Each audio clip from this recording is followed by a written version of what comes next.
Good evening, friends. How are we this lovely evening? Doing fine. Kong may be a little bit late. Okay. What about Saniana? What about Allie? Anybody heard from Allie? No. I texted her and she hasn't got back to me. I know with this job got it's like really hard for her to text something. They don't let people have their phones on for like data breach or something. I don't know. That's what she said.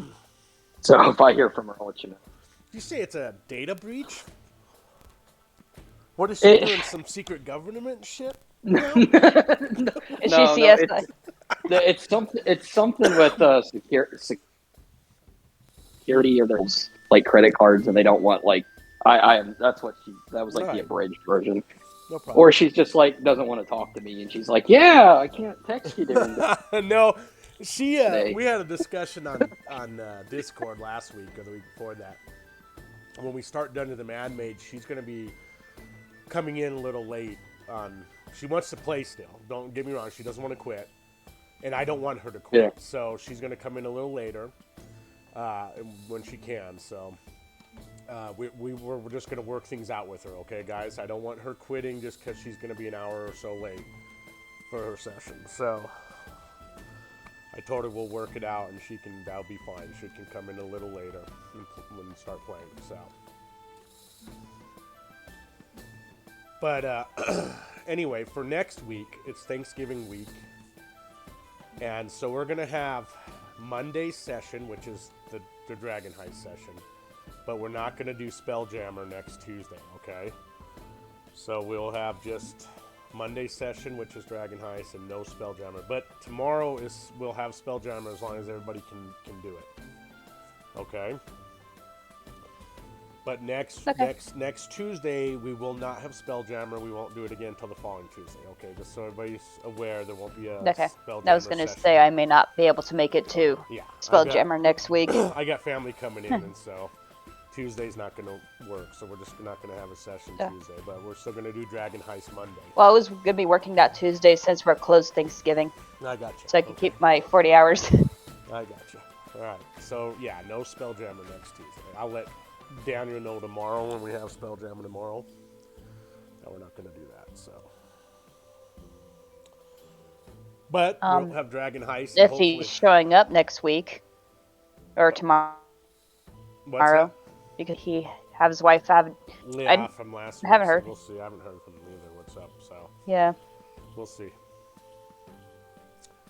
But hopefully, you guys will be. This adventure is coming to an end slowly here. So I wouldn't say we have more than maybe a couple sessions left of Dragon Heist. So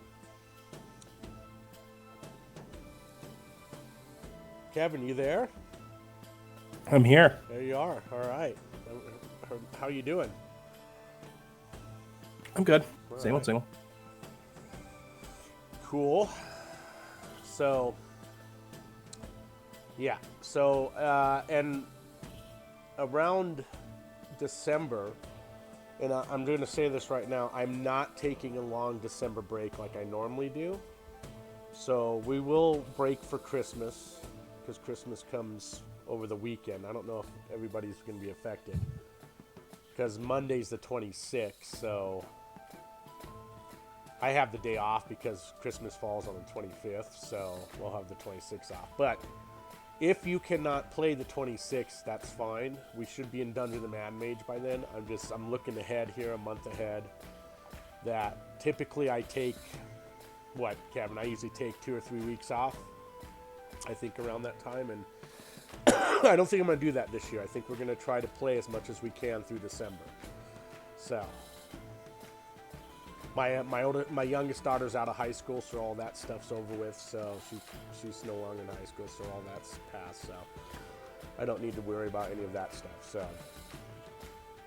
we'll try to play through as much as December as we can. What I might do, just looking ahead, is the week before Christmas, we might just do a little Christmas one-shot. I think it'll be fun. I saw a couple Christmas adventures for Dungeons & Dragons that look kind of neat. We might just do a one-shot that week before Christmas. So, we'll see. We'll see what everybody wants to do. Sounds like fun. Yeah. And Fort learns the meaning of Christmas.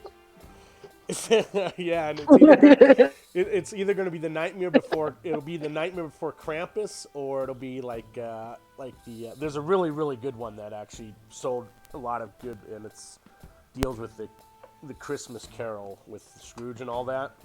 So I haven't decided which one we're going to do yet. But if everybody knows this Tale of Krampus, that one's in there too. So we'll see. That's a little. I actually learned about it after it popped up on what was it, American Dad. Okay, yeah. I delved into it. There's actually a movie out about it too. I don't know if you guys had seen the movie with Krampus, but yeah, Krampus is actually a German creature. Yeah, it's definitely is. So, I guess you said Kong's gonna be a little late. Yeah. Nobody's heard from She Allie. stopped at the grocery store real quick. All right. Well, let's we can start playing. If anybody doesn't, I just my announcements are there, except for I don't know if anybody got a chance to check out last week's session. I did post it a little late. It ended up being posted on Sunday. If any of you got to check out the new overlay on it and what you thought of it. I haven't gotten a chance to. So when you guys get a chance, it's up, and this one will also have the overlay on it too. So. But let's go ahead and start, and they can kind of join us when they get on. Last week, you guys ended up making your way to the tower, the old tower, this old wizard's tower in the dock ward, because that was the information you had received about where the Stone of Galore was hidden, was in that tower. It's back specifically on the second floor of the tower in a black cauldron. You received that information from the magistrate who read Fenris's mind and was able to get that information from the magistrate. So that's basically last session. That was pretty much all that we had done. You had gotten into the tower. We had a little bit of follies within the tower once you discovered those swords. Well, once you discovered you couldn't use magic, there was an anti-magic shield left over within the tower from the wizard that used to occupy the tower. And then you took those swords out, and I believe it was Mort who had those carrying those swords in his backpack. And as he stepped outside of the anti-magic shield of the tower, the swords came to animated, shredded his backpack, and began combat with Mort. Everybody else kind of joined in. at that point, and you guys were eventually able to defeat these animated swords. There are still swords left on the floor of certain rooms in the tower. Once you entered the rest of the tower, you went down into the cellar of the tower. There were 2 swords on the ground there, and what you found was also a magic portal of some sort. It was not active, and you couldn't activate it because you didn't know the actual words, the spell words to use to activate the tower, the teleport circle. So you have no idea where this teleport circle would take you. If it's I think someone rolled a high enough Arcana check that found out that it was a entrance and exit teleport. However, it's not active, and you guys have no way of knowing how to activate it because you don't know the actual spell commands to use it. You did find in a crate some rations, I believe, and a few other little trinkets and treasures within the crates in the cellar, including a owlbear that you broke open and found little small chocolates inside of it.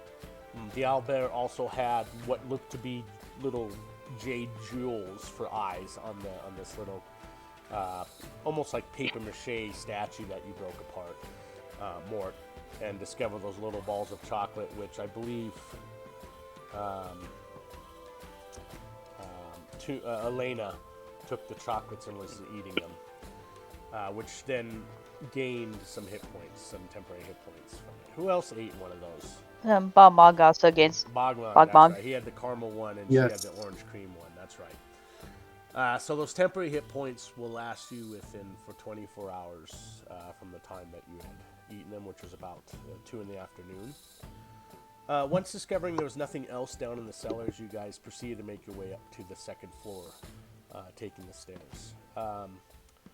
You made it to the second floor, and I believe the first person to land on the second floor was actually HP 693, who then witnessed 2 drows fleeing out the small slitted windows, 2 of them, while a third one stayed. And he engaged you in combat because he just loves a good fight always. The other 2 that stepped out of the small slit windows went onto the roof of the entrance. Remember, I said how the entrance kind of butts out and there's a roof over it from the tower. So once they stepped out onto the wooden roof, they went invisible. And so HPU no longer saw them. Whoever was behind HP 693 also witnessed the event of the 2 drows leaving and escaping through the slitted window, and the 1 drow remains. That's where we ended the quest, or the session, and that's where we're going to pick it up at with combat with this drow. Any questions, comments, or concerns before we get back into this here? Nope.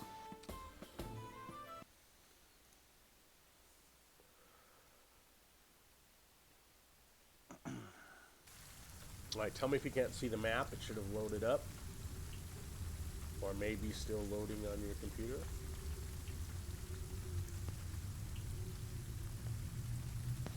I see it.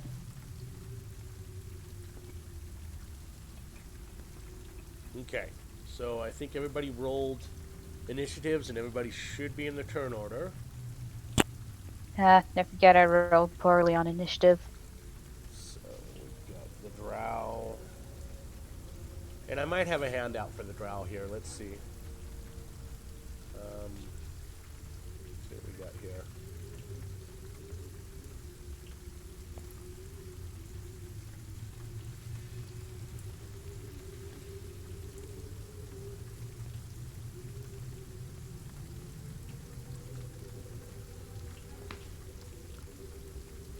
Okay, so Norik, you are actually at the top of the turn order this time.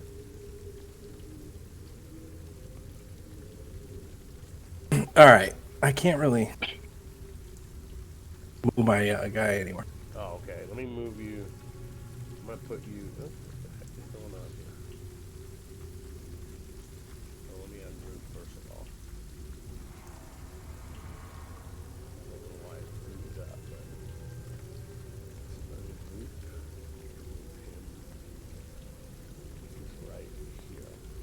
So in the room, I'll give another brief description of the room.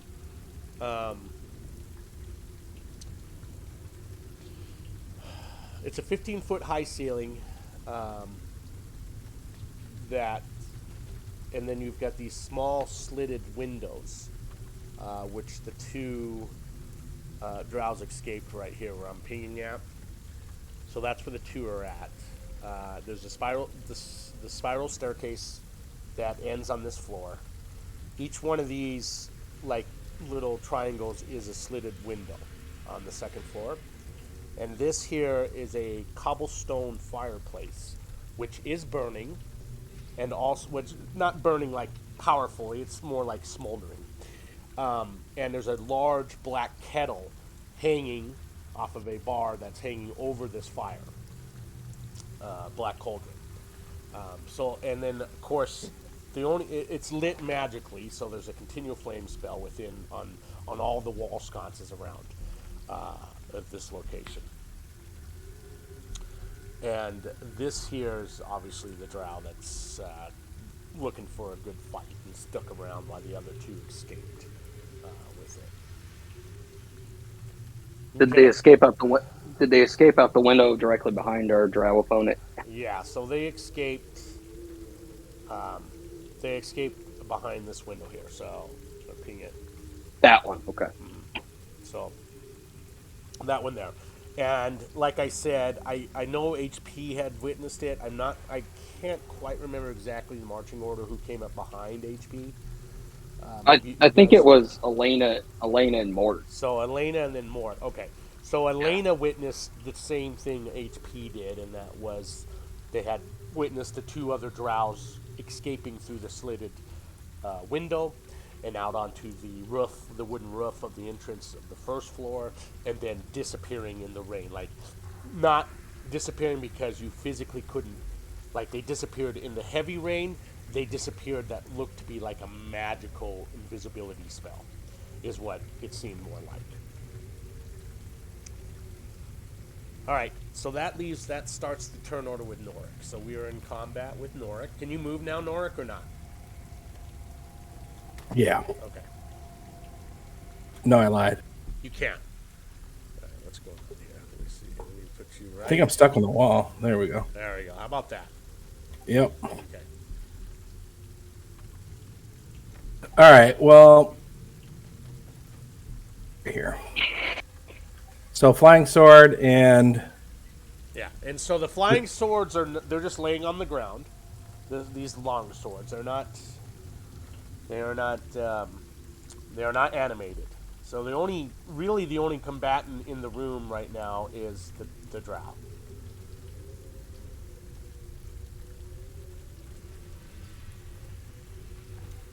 I'm gonna let my arrow fly at the drow then. Okay.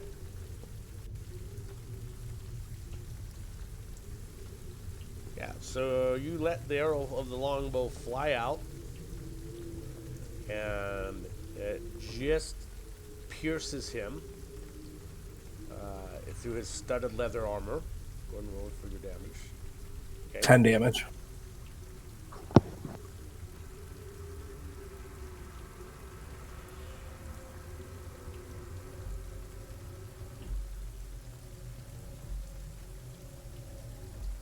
All right. Let's see here. So the arrow pierces. He, as the arrow pierces him, he goes, "Ah, bloody good shot, foe. Bloody good shot." And I believe he already bowed to you guys last session and told you his name. I think I wrote in chat, but do you guys remember his name, or do you want me to rewrite in chat for you? I do not remember his name. Okay. Shimble, Grimmy, Grumma, some drow name. That's Really exactly complicated. correct. No. Yeah, Shimble, Brimby. His name is Saloon Zybrendis. And so I'll go ahead and put it in chat here for you.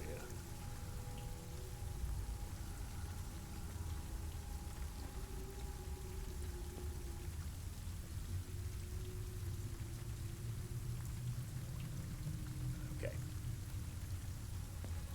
Okay, so Norik, you moved after that, and we're going to go with Mort's turn now. Okay. I've been thinking about this all week. What Mort should do. Okay.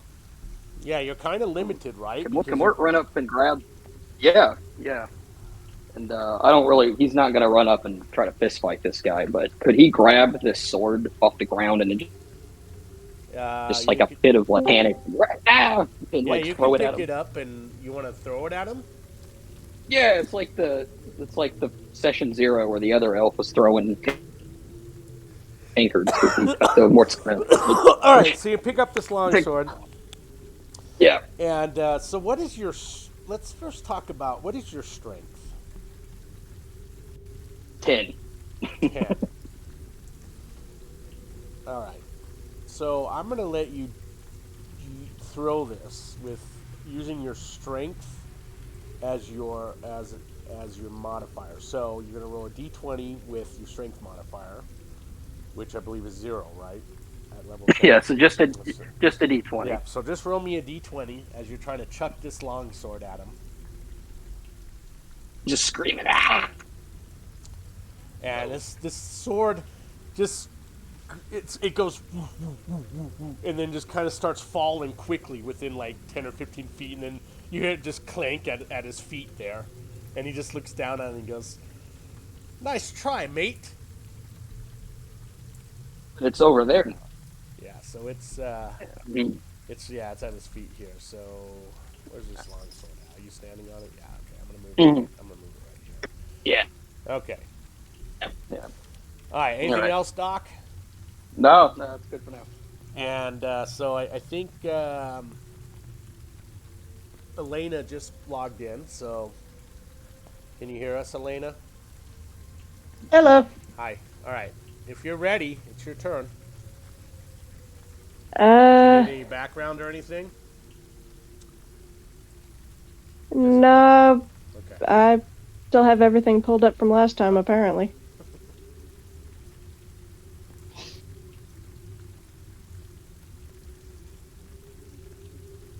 Chill touch. Why not?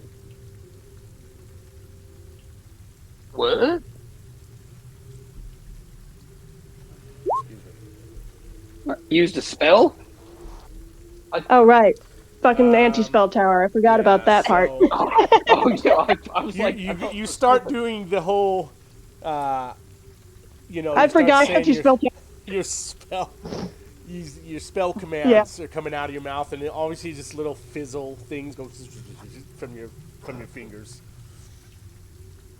I feel like it was just a cantrip, right? You didn't waste anything.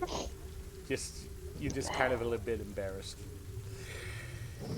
I forgot. All right, you got movement left if you want to do any movement.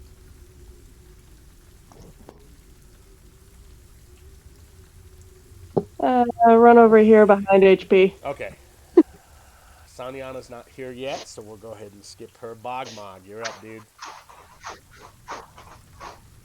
I am going to run at this guy. Okay. If it'll let me. I'm having a hard time. I'm going to move you. There, you're on the... It's Controlling you're on my... the wall. Okay. You should be good to go now. Okay, yeah, I'm gonna run at this dude. The swords aren't active, you said, right? Right. They're not active. They're just laying. Yeah, so I'm just gonna... You can place yourself where that sword is at. It won't ping. So Oh, yeah. Alright, cool. Yeah, you put yourself right there. And to attempt to swing my flail. How did I do? Well, a 15 actually misses him. And he kind of just steps back, and it just swings in front of him. And he goes, "I was hoping to have a worthy foe." All right. You want to rage before you end your turn? I think I was already raging. I'm having a hard time remembering because I have slept since then. Yeah, I don't have I don't have it marked, but we're gonna put you on as raging. So. All right. I'll mark it. All right. So there, you're raging. And I tell you, you're gonna stay right there. Yeah. Okay. All right, so that ends your turn. Now it is Saloon's turn. And look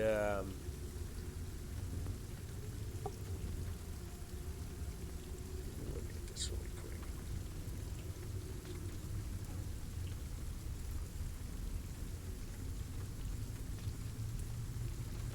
He has his pistol drawn, and What?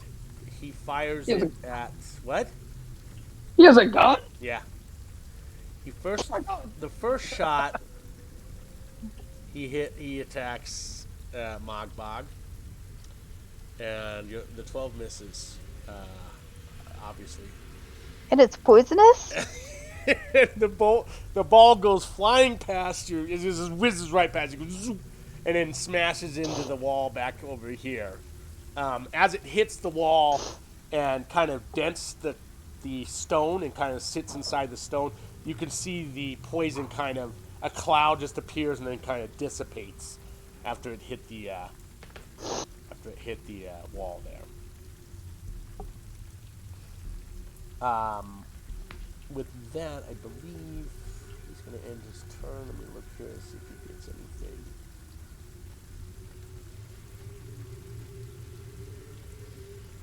Yeah, we're going to end his turn there. Doesn't have. I thought he had disengage. Doesn't have. But he's going to just stand right there. Let's go to HP. Okay. 5. And I'm gonna smack him with the mace. Okay.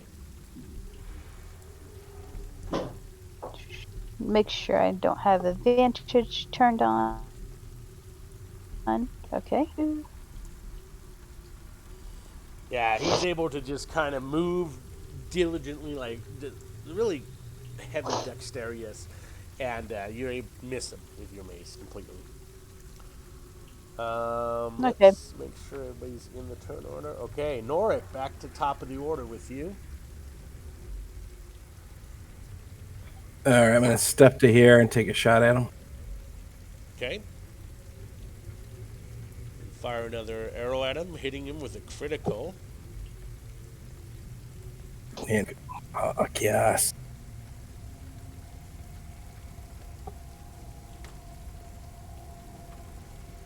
$28.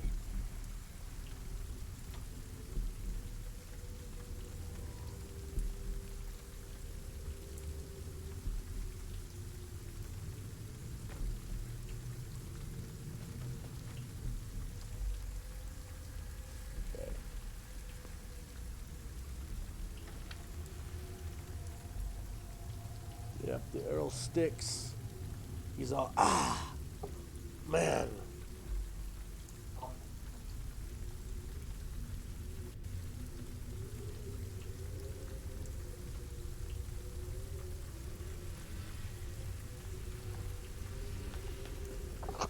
All right. Mort, it's your turn. Drawing my poison dagger, that's an action, right? What's that? Drawing my poison dagger is an action, correct? Mm-hmm. Yes. Okay, I think I'll go ahead and do that. Did you say there was a bookshelf in here somewhere? Not a bookshelf. There is just this cobblestone fireplace. I don't think there's a bookshelf. Let me take a peek at the description, but I'm pretty sure there was. Let's see. Okay, so within the table, you have the soot-stained fireplace. It has a lidless iron cauldron hanging on an iron hook in its hearth, and a wizard's portrait on the wall above the mantelpiece. The floor is littered with shards of broken glass, burned scrapes of paper, twisted pieces of metal, and bird droppings. Other furnishings include a rocking chair, a trellis table, and the charred remains of a bookshelf, all shrouded in thick cobwebs. Remains of a bookshelf. That's what I remember. And Okay. then pigeons' nests in the rafters. Pigeons. Okay. Can I jump over here and kind of like see if we can peek in the cauldron? He already knows it's gone, but he's hoping. Yeah, Maybe okay, they so you didn't- peek in there and you just kind of look down in it really quick as you're eyeballing him, the drow at the same time, and it's empty. And Mort just starts swinging his dagger around in the air, and like a where is it? Okay, Yeah. so that ends your turn there.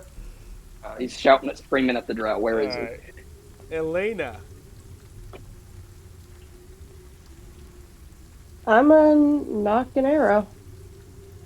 Okay. I don't know if that takes my whole turn though.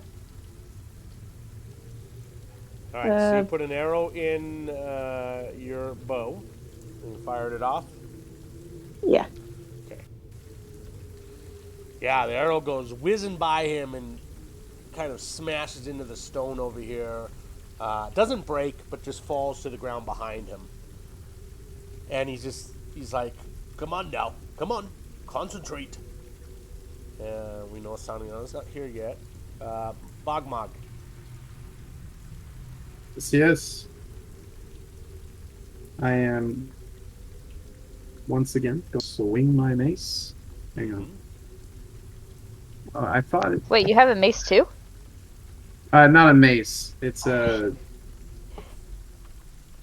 What is it? I don't remember the name. Flail. A flail? A flail. Flail. All right. Flail. Sabrina's all, you have a mace also? Oh, he got a hit finally. Let's go. Go ahead and roll your damage +2 from your rage. Yes. So And then there's 13, right? Yeah. Smacks Yeah. him with 13 damage. Ah, that's what I'm talking about. That's what I'm talking about. Keep it up. Keep it up. All right. So his turn. He fires this, points his pistol at Mort, and he says, "Little too late there, Duckman. A little too late." And He called you a duck. fires off his pistol, hitting you.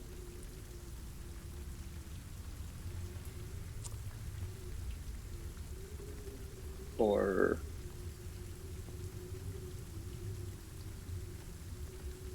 13 points of damage. 8 of it was poison, but you don't. Since it's just a poison attack, there's no save for it. You don't have the poison condition. You're just poisoned at that moment, and that's it. So you take the additional poison damage. Okay. okay. That ends Soon's turn. That goes to HP 693. Okay. Quick question. Yeah. Is there room for me to squeeze behind him? Like Oh right yeah, there? yeah. There's 5 feet there. Easily. Okay. Yeah. Okay, so I'm right there. Yep. So you should have No advantage on wide- your attack. Yep. That was the plan. Let's see. Advantage with mace. Yeah. Swinging at him again, he must have some sixth sense or something, is able to dodge or parry out of your swing of the mace, and you unfortunately miss him. I haven't been able to hit anything in the past 2 campaigns. Or 2 sessions. Norik, I take you going to fire your bow again? It's been pretty... Oh yeah, my aim is true. Yeah, it's been pretty effective so far against this guy. You just hit him. I mean, it is like, wow. With that, you do 16 points of damage. You just see 2 arrows just right near his baby maker. All right.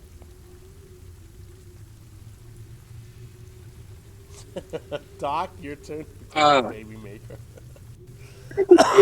Firing arrows at me. The need for a ranged weapon that's not magic has become very evident if I live through this. Wait a minute.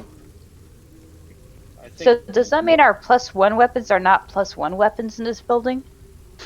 no. We've come to the determination that the +1 weapons are fine. Because Saniana asked Okay. that question last session. I said no. It's not. Oh, I Doesn't can't affect remember. them. Yeah. It affects spells and things like that, but not as far as magical weapons. So. And remember, the animated swords are based off of a magic a spell type situation that creates them to be animated. So, Doc. So what's happening, buddy? I think Mort's gonna grow some cojones here. I'm gonna have him. He's. Oh wait. All right, you stand there. And He get an opportunity. Well, I was gonna try to make my way here, but he'd get an opportunity to attack if I move. As long as you stay within 5 feet of him.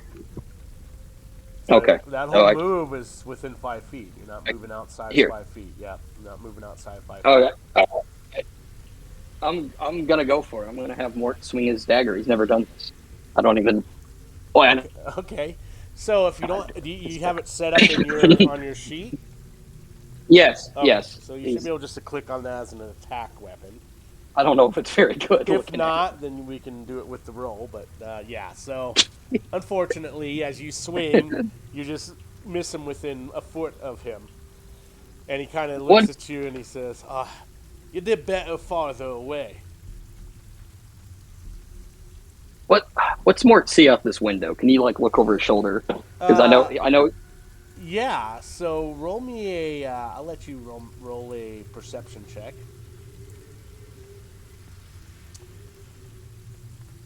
As you peer, yeah, the rain is just splashing on your lenses of your mask and everything. You can't see anything out there. It's all hazy and foggy and everything. So, and your goggles and your mask are starting to fog up a little bit from the cold rain hitting, and your breath is breathing into it. So, yeah you don't see jack crap, dude, through that window. Elena.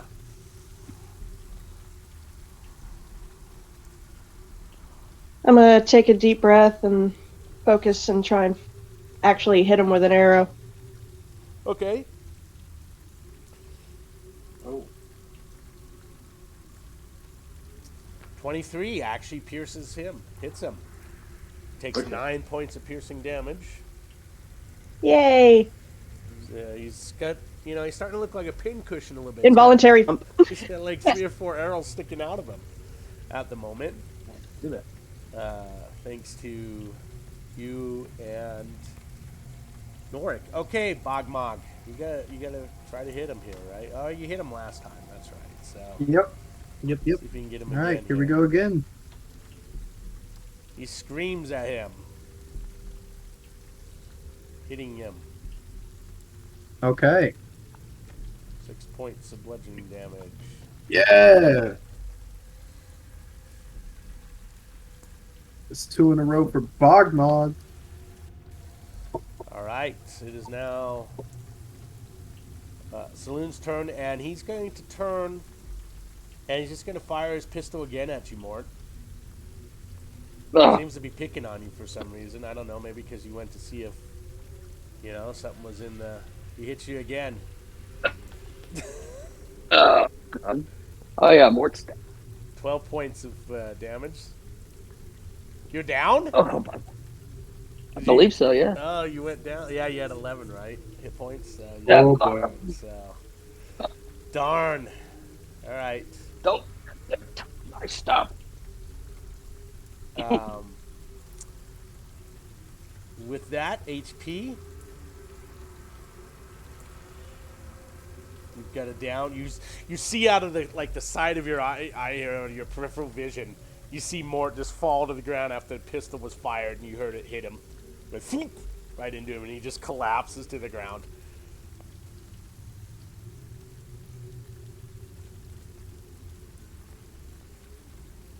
HP? You there? I'm here. Okay. Okay, I'm gonna pull out the rosary beads that I got from my quote-unquote creator. Yes. And I'm gonna try to cast Healing Word on Mort. I thought you had forgotten about those roses. You hadn't used them in so long. Yeah, okay. So you want Yeah, I to haven't cast used Healing them in a Word while. on them? Go ahead. Hopefully it works. Need to look up healing word real quick.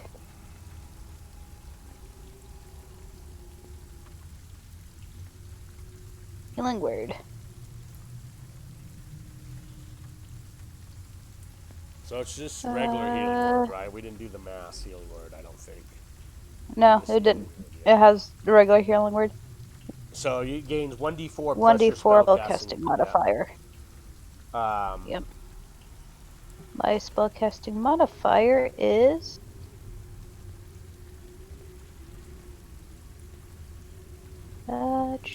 so 1d4 plus 3.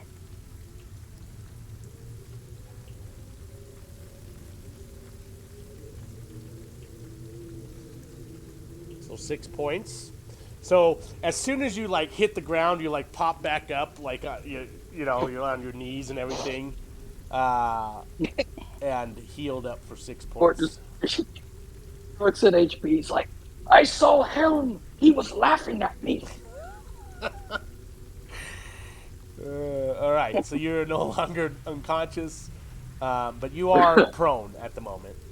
Yeah. But you're not. Yeah, you're no longer dying. HP, you have movement left. Are you just sitting right there? I'm gonna go stay here. Okay. That brings us back to Norik.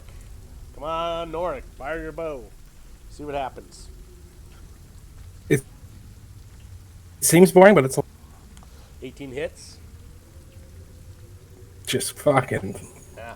How many arrows? He's stuck again with another arrow, and he's like, oh, and he looks woozy and everything after that hit. With it.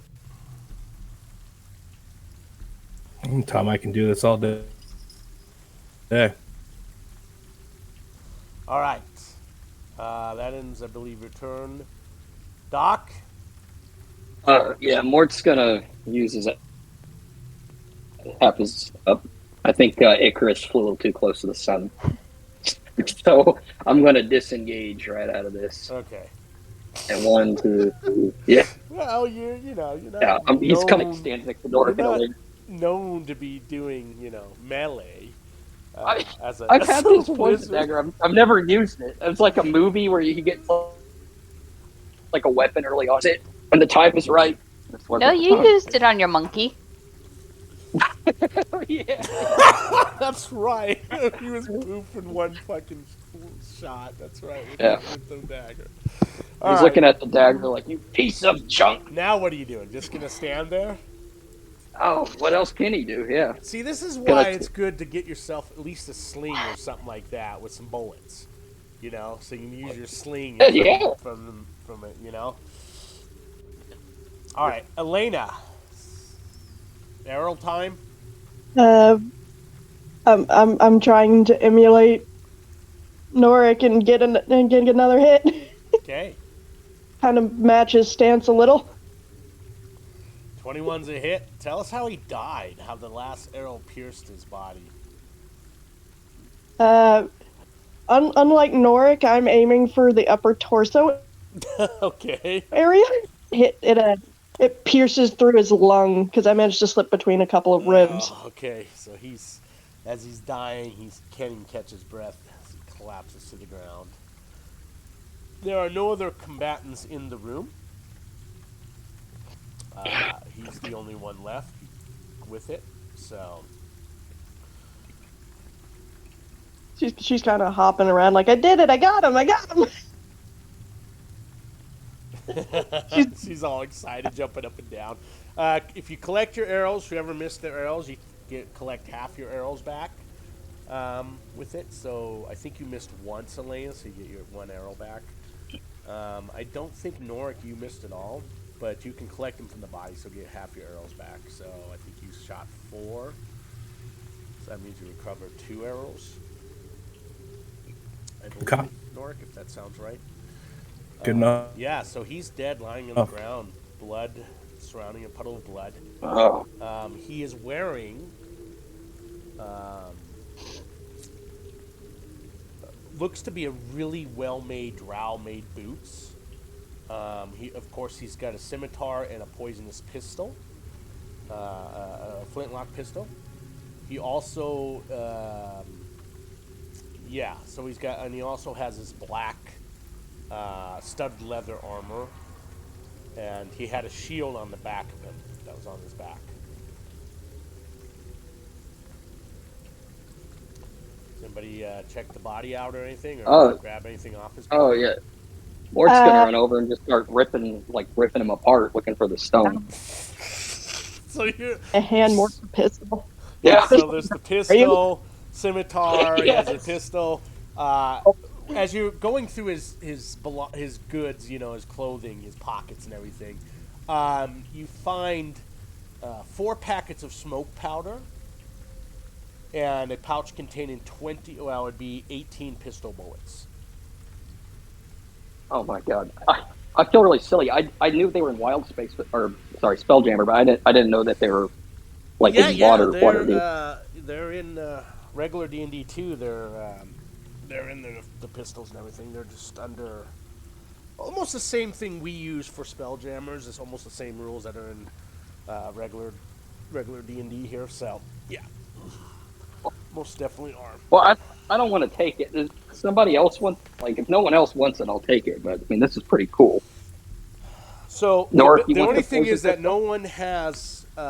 What is this thing? Nobody has proficiency in pistols and flintlock pistols or flintlock rifles, so you won't get. I'm gonna look at it and be like, I don't know what that is. Yeah, you won't get the proficiency bonuses, but that doesn't mean you can't train in it. Remember, we talked about downtime. You can do training and stuff. So you could eventually train in being proficient in pistols, in flintlock pistols and flintlock rifles. So it's up to you if anybody wants to carry that around.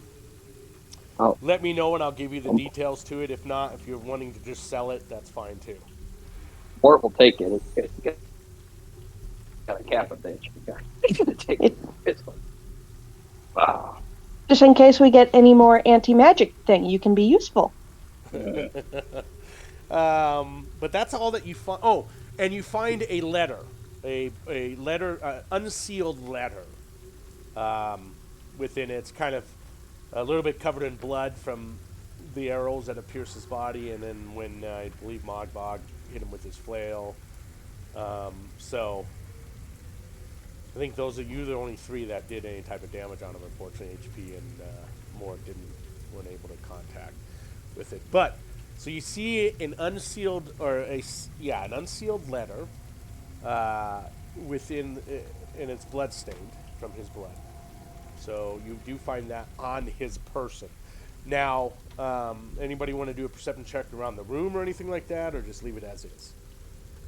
Real quick, I'm gonna. Wait a minute. Never mind. I'll do, I guess. I'll take a look around. Okay. So Mort and Elena start looking around. The only so you don't you've already checked the cauldron there, and the stone is not in the cauldron at all. As you guys do a further search of the room, you discover you find a vial.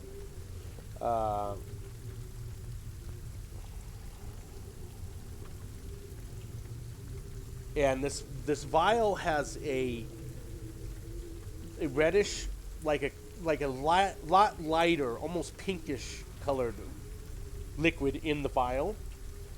When you go to shake it, hearts with wings appear as bubbles that bubble and then pop at the top of the liquid.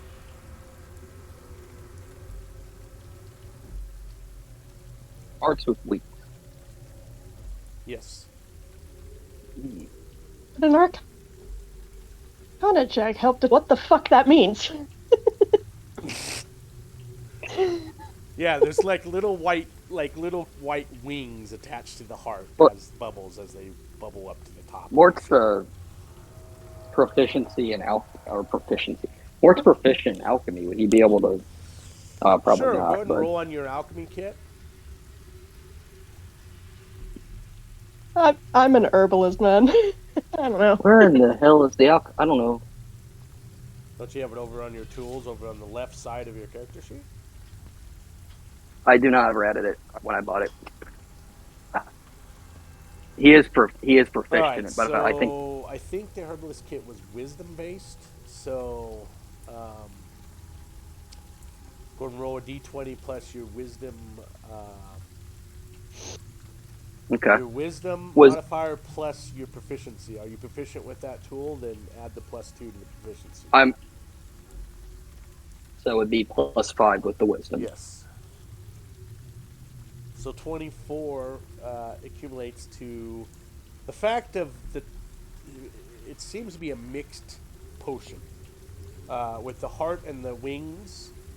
Makes you think that it is a healing potion that was mixed with a potion of flying.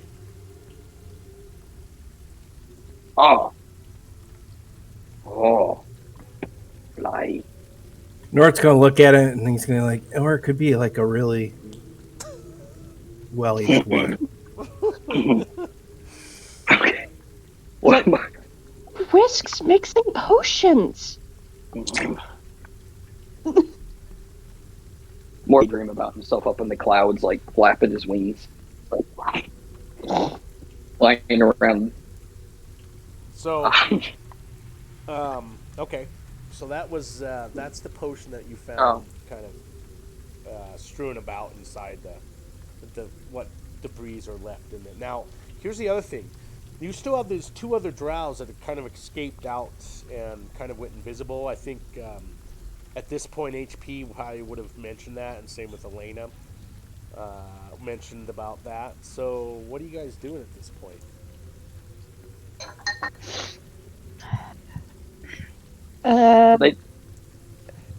Okay, I'm gonna walk over to the window they went out of, and how a proof. I'm sorry, you cut out. What were you doing once you looked out the window? How far Roll a is it to the perception. roof they jumped to? Oh, to the jump down to the roof? It's just a few feet. Maybe a foot, foot and a half, maybe 2 feet tops. Huh. I'm gonna see if I can hop out the window and see if I can find any trail. Okay. All right. So you jump out the window, down onto the roof. It's wet. You want to do tracking, or do you want to do like a perception check to see if you can see anything out there further in the heavy rain? I'm specifically looking for like signs of movement and directionality. So more like tracking. All right. So roll a survival check. Because as a ranger, you use that more. So, what you notice a little further on the rooftops of the other buildings. So, what's really strange is you kind of seeing these like as the rain's heavily beating down, it's kind of making the shape of a silhouette of 2 humanoids kind of jumping rooftop to rooftop. But you don't see them, but you see the raindrops are kind of outlining. The rain is kind of outlining these 2 figures, and so you can see the direction of going. Loud enough What's that? in there to just loud enough for the people inside to hear. Like, well, that's entirely creepy. Even okay. Me. I think I have an idea. This is. I just kind of watch them with my eyes until I can't see them through the rain. I don't know. This is either more killed, or this is going to be the best thing I've ever done, or this is either going to be the worst. I want Mort to go outside and like Elena has probably told everybody that she sees something weird. Oh yeah, she's creepy even to her. I want Mort to drink this potion he just found and kind of get up and like, how does it work? Do I know how long to fly once I drink it, or is that something I'd have to like do and identify on? No, it's almost instantaneously the flight is. No, but the duration of the like, flight? Is it for 30 seconds? Yeah. Okay, so I'll let you know here.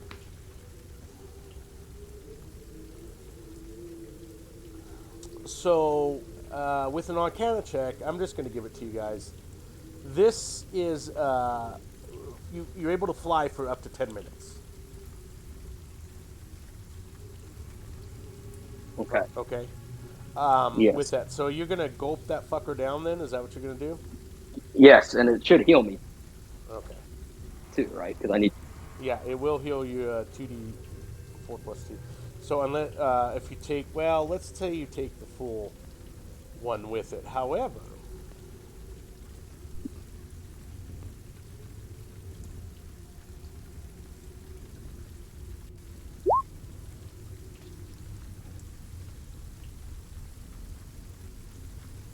Hello?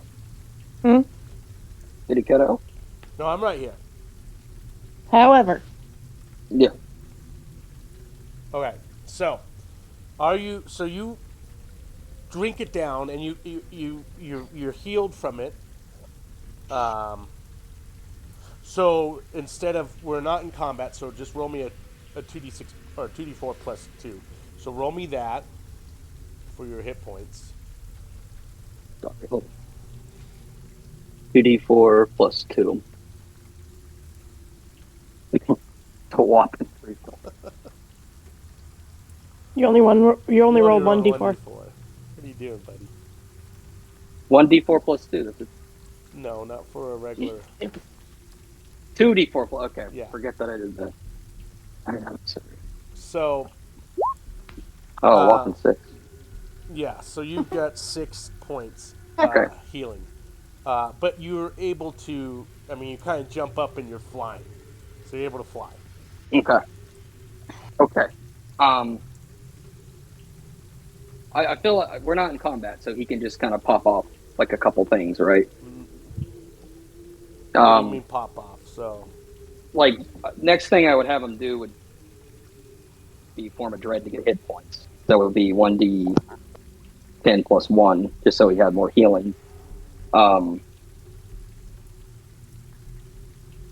you're taking another That's potion, just me. another healing potion. No. It's his form a dread thing. I could put it in the chat. I got you. Never mind. I didn't hear Yeah, what you said. and it's Yeah, I know. I got you. it, So yeah, it buffed it another 6 points, and then and this is kind of where I'm taking a gamble here because this might be terrible waste of resources. But if he used detect magic, like radar, because I remember a while ago we did this with like, I think Olga did it with detect good and evil, where they would know where they took some demon blood or something, so they went missing. Could he sense if the Stone of Galore was close, if there was like a magical, like obviously like there's something weird over there, but if they turn invisible and they kind of try to get away from him, can hover like in the air and trying to like track him if he's like within the range of it. So at the moment, if you're at, Elena has a bead on them. They are multiple houses away from you guys, hopping from rooftop to rooftop. Okay, she had seen that with her survival check. She had seen the rain creating this outline of these two humanoids. So she knows where they're at and how far they are from you guys at the moment. Okay.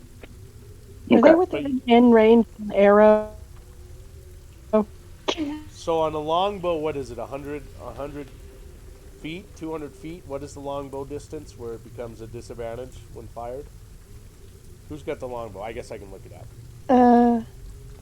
So I think it's 160, something like that. So let's look here. So the longbow has actually 600 feet before it can't be fired. So so 150, and then anything over 150 is a disadvantage up to 600 feet. And at 600 feet, that's the furthest you can fire. Okay? So if that's what you're wanting to do... they're invisible, so I know it'd be disadvantaged. Yeah, so they're hard to see. The only thing you have the only thing you have right now is the outline of the rain of where they're at. So it'd be a disadvantage at that point too for you, firing it at. But they are definitely not 600 feet. I would say they're not about 600 feet from you. They are closer than 600 feet.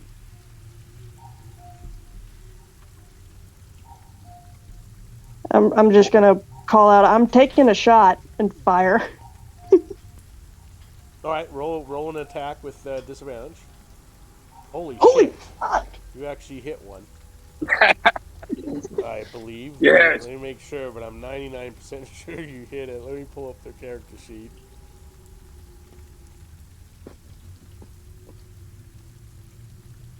They're probably also within auditory if they're even listening. So they're like, I'm taking this Oh, I'm shot. sure they could hear. It might be muffled, but I'm sure they could hear you. So,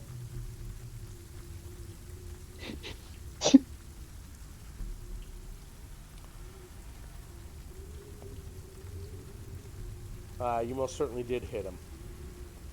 So you hit one of them, and you hear this, thunk, oh, ah, and then trips and falls onto the roof. You hear, and muffled in the distance, and that drow appears, like you broke the concentration of the invisibility, and it appears there, and you can see the arrow sticking in the like right on the rump, buttocks of it. You hit it right in its buttocks.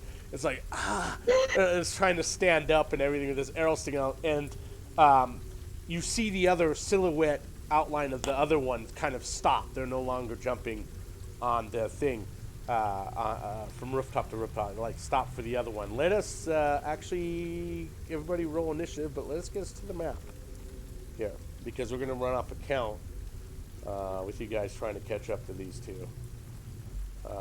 So with that, let me put everybody onto this other map.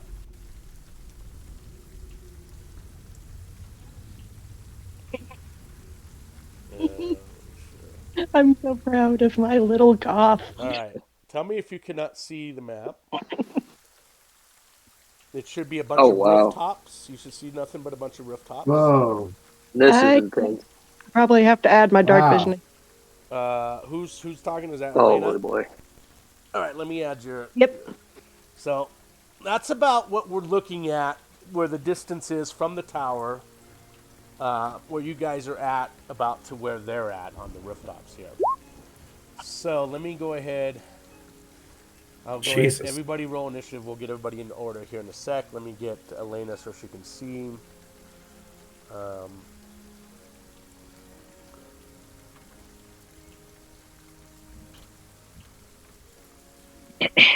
Almost the worst initiative I could roll. That was a kill shot. In fact, if you do not have inspiration right now, Elena, give yourself inspiration. That was a fucking badass shot.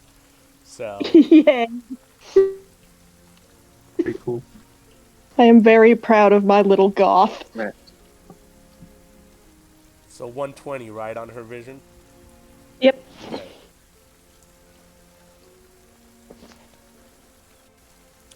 So the one that you hit, obviously, in the buttocks is right here in the rump there. So she's kind of kneeling down. I'm going to put them into combat 2 here, so we're all in the initiative order.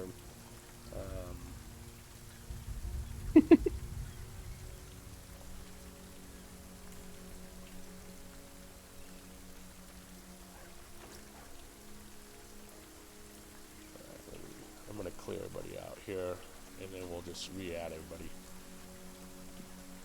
Okay. And now that we're out of the tower, I can cast magic. That's exactly correct. You guys are I no can do longer my- in the... And Let's see. That's there. That's 45.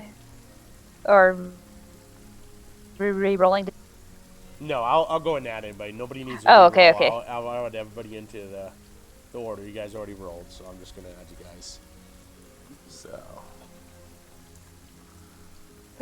stunned she managed to hit that shot, so that's why she rolled so poorly. She's so excited with herself.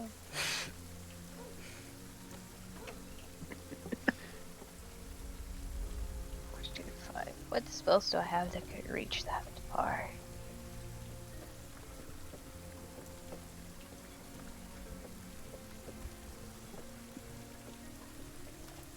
Okay, I could use that spell.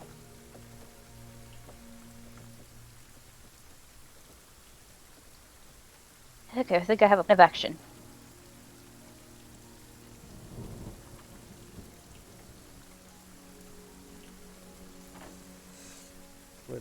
We have. We still need to add Brennan. I could have sworn I. No, you're good. Don't worry. It's not a big deal. You might have. Everybody was Sorry. still on the other map, so I don't. it's no big deal. Yeah. Oh, do I need to wait until we're on this map to do it? No. I'm just gonna add you. You're good. Didn't add me either. Nope.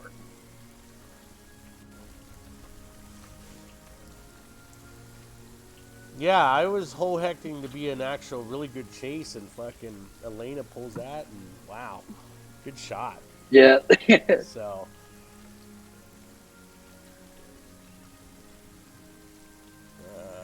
Who am I missing? HP. Okay, let's get HP. 13.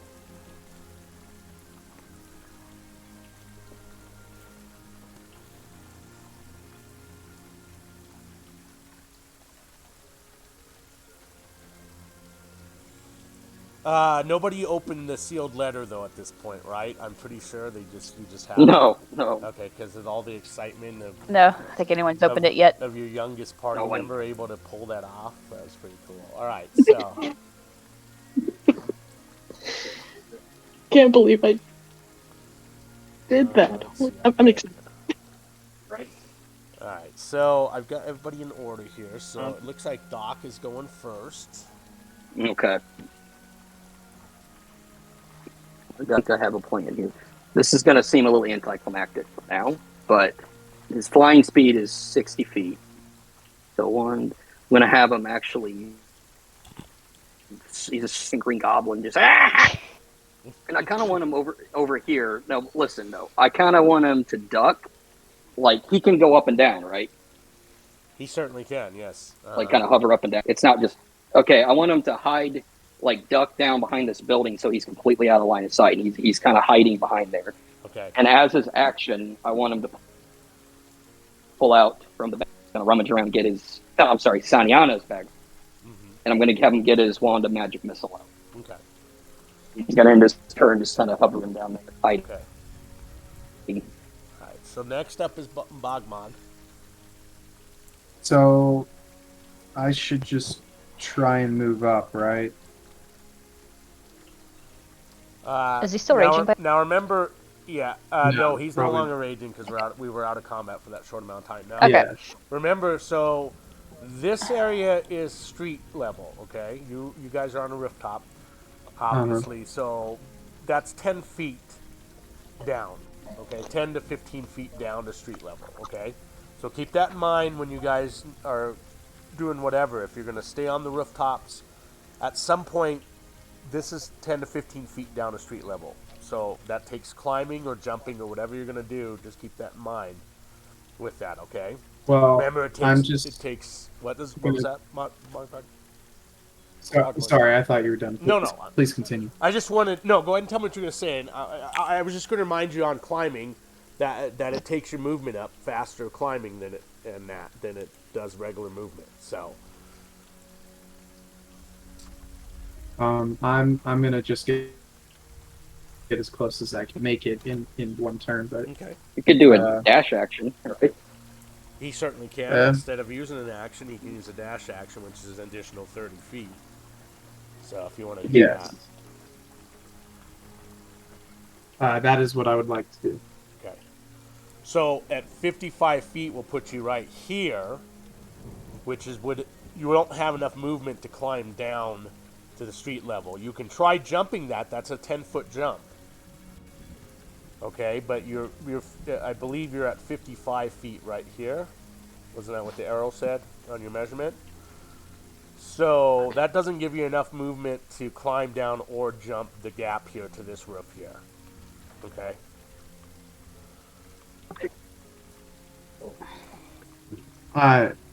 So I could try to jump or couldn't jump. I missed Well, that. your movement would end about right here, even with dash. Okay. Well then, that's where we'll leave it for now. Okay.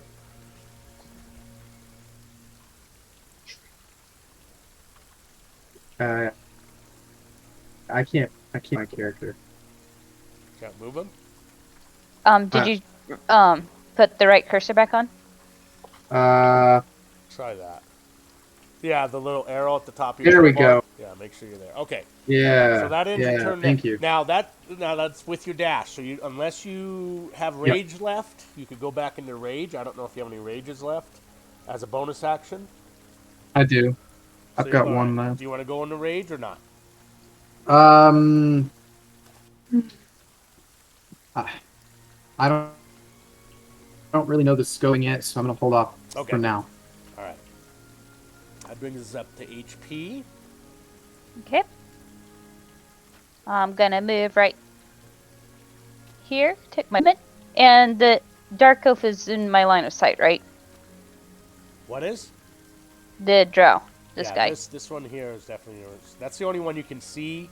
You can make the outline out of the rain with this one here. That's in this area, but it's really it's still going to be a disadvantage or whatever you do. If you can't target it with a spell really, so this is the only one that you really have the ability to do right now. On the top of the visible one, I'm gonna summon Moonbeam on him. Okay. So that's a Constitution save of 13.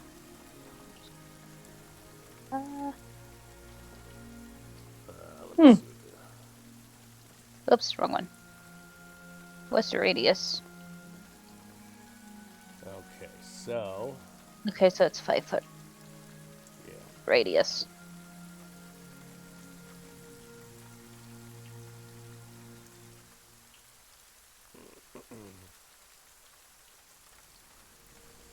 So we have okay. So I'm gonna draw a blue circle on top of him so I can control my Moonbeam. Let me look at the description here as far as...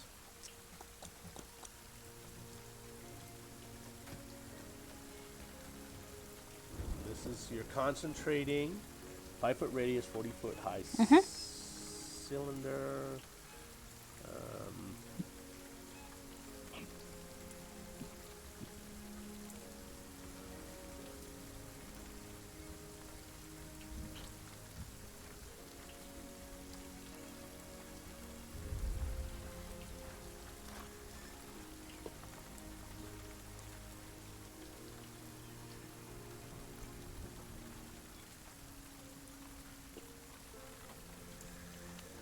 All right, describe your moonbeam, what it looks like as it hits the drow. The drow takes only half the damage of it, so that is a 2 points of damage. Okay. But it's permanently there until your 1 minute is up, or she needs to move out the way out of it. Oh, if I can move it. Oh, I can use an action to move it. Yeah. Yeah. Okay. So she's taken the moonbeam damage with it. Anything else you want to do? I think you. Nope, I'll just sit right here. Up to. I've used all my movement and I used my action. I don't have any bonus actions. All right. Sharpshooter Elena is up now. I'm gonna rush forward 30 feet. And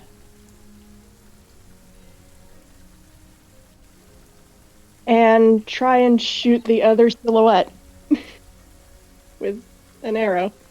Okay. Yeah, with a disadvantage, go ahead and fire off your arrow. That trick, cool, but it probably won't happen.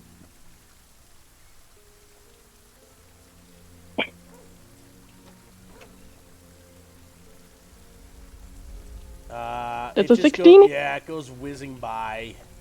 Unfortunately, it doesn't hit anything. It just kind of, in the long distance, you see it bounce off the rooftops and things like that. But no. My eyes are fixed. That's visible. What's that? I'm watching the silhouette, not the one that's visible. Right. Everyone else can take care of that one. Yeah, you're keeping your eye on that one there. That ends your turn. We're going to go to Norik. I think Saniana just joined us, maybe. Saniana. Norik, it's Yeah. your turn.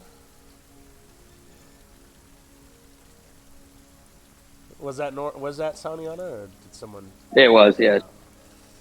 Hello, She just- Allie. How she you made it. doing? So Norik. we're like, what are we doing? Like, these are all 5 feet still. Yes. That we're just.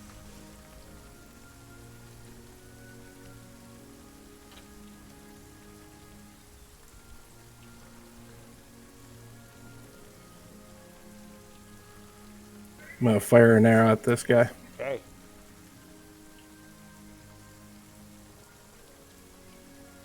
Uh, 19 hits. 5 damage.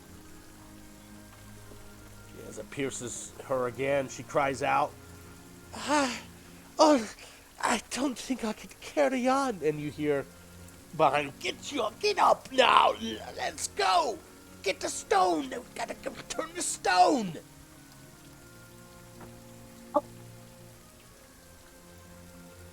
Norik, that ends your turn, I take it? No more? That's it. So as you notice, Elena, that the figure kind of is bending down and trying to pull her up more, and she turns around and like the arrows. There's one arrow sticking in her and another one from her butt, and she goes, "My butt, it hurts."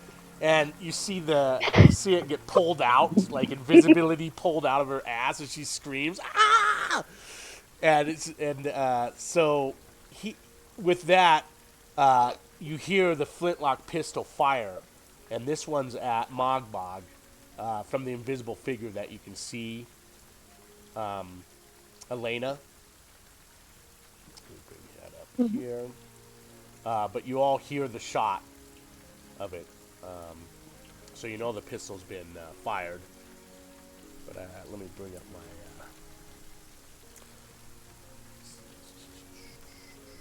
Does anybody want to fill, while we're doing this, anyone want to fill Saniana in and what's happening? Yes, roll initiative. Yes, definitely roll initiative. Oops, that does hit you, but not a crit, so you take fucking... Wow, you take 14. Holy shit. So Mogbog, you take... So you take a total of 30 damage from his Fuck pistol. me! From his pistol. So What's he firing? Mort was right to hide, man. Woo!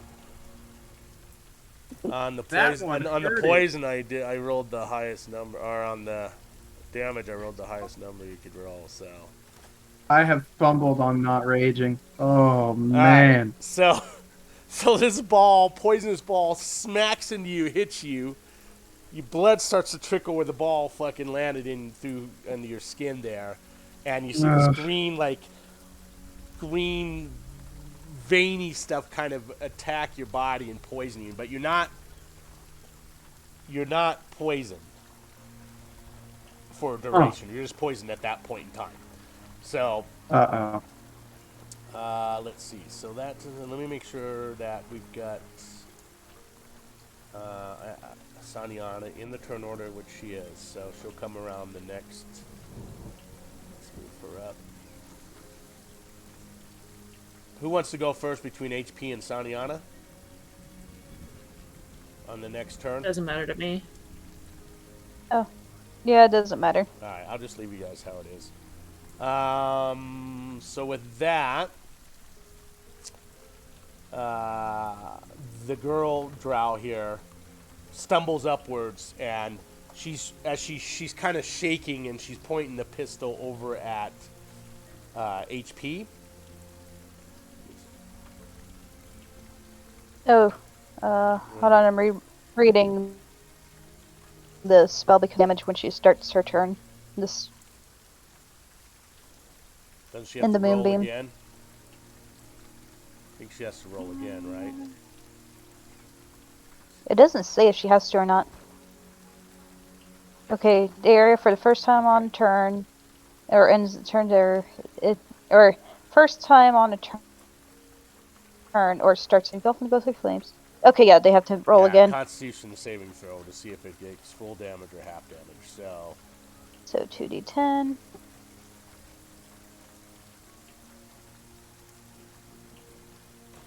Alright. So the moonbeam damage hits her again. The searing pain, she takes another 11 points of damage and fires her pistol at you at the same time that happens. And let me see. This Are is you going to be a disadvantage. So let me roll.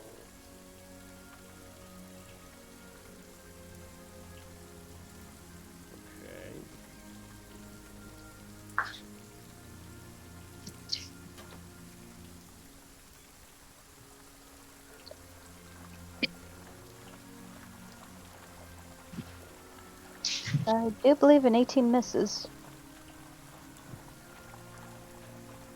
Alright, let me fix these up.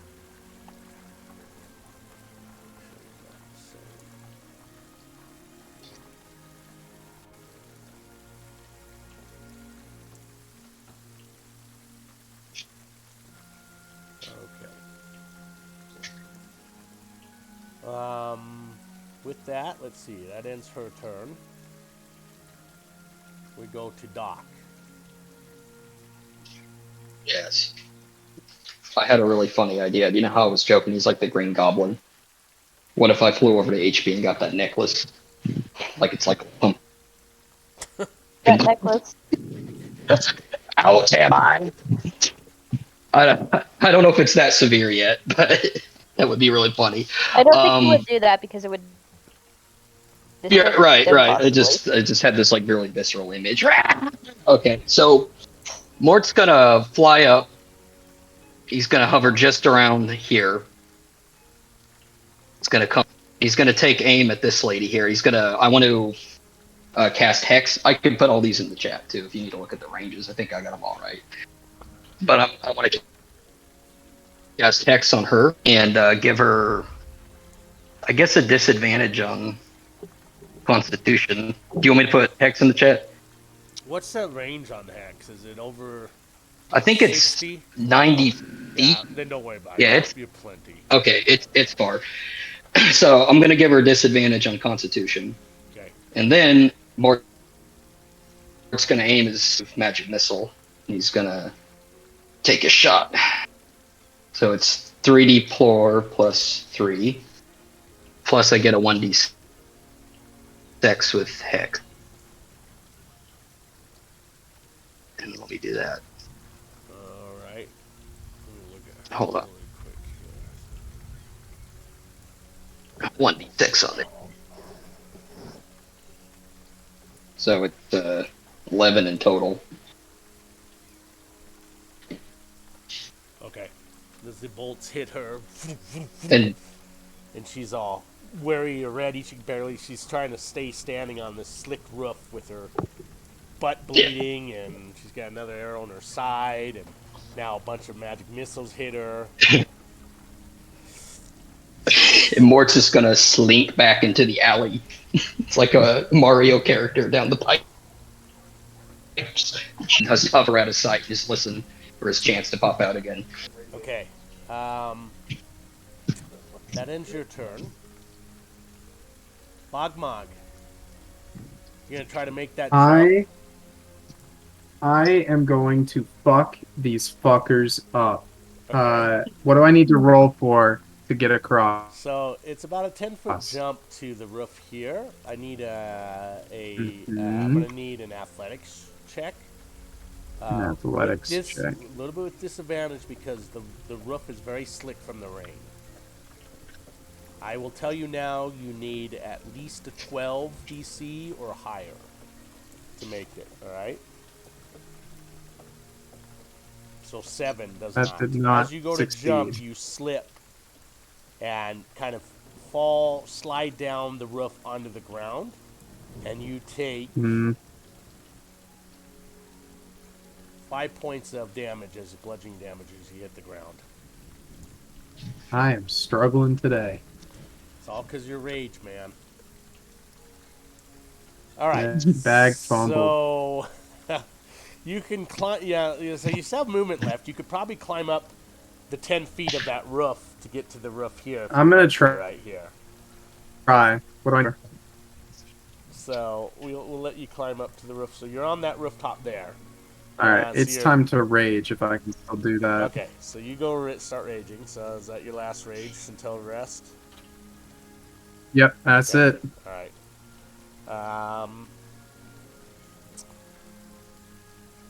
So that would have been 20 feet. That would have been 25. You have like 5 feet of movement left, roughly. Well, I'd like to get a little closer if I can. Yeah, you'll be right Oh, there. I didn't mean. Yeah, you can go right there, which Need to means do you're that. right up on her. She's not steady on her feet that well because of the shot in her ass.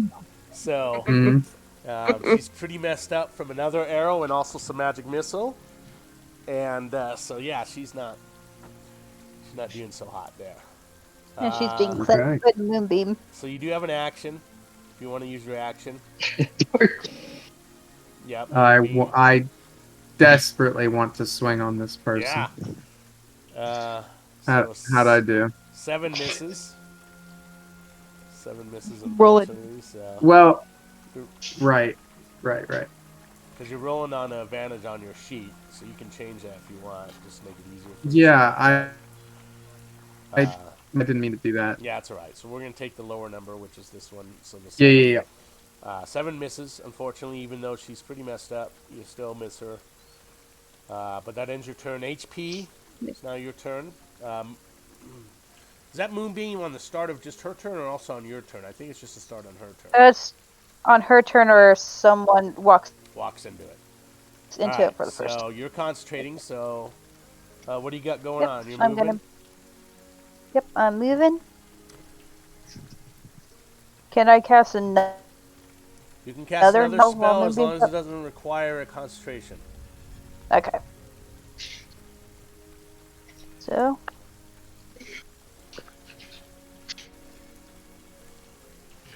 If that's the case. Oh no, wait. Oh yeah, I can. I'm gonna cast Healing Word on my body. Oh. You know what? Let's do it at 2nd level. Good idea. He needs it bad. So. Thank you. Thanks. All right, that'll help him out a little bit with that. What else you got? HP, is that it? That's it because I only have 5 feet of movement. Okay. Just gonna sit right there at the edge of the roof? Yeah. Okay. What does that leave us for? Who's next here? So that brings us up. Saniana's turn finally. It's me. It's a me, I'm just Saniana. Gonna move up.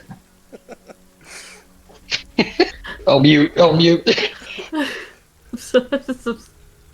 Okay, I'm gonna move up. I'm gonna take out my crossbow and I'm gonna try and hit.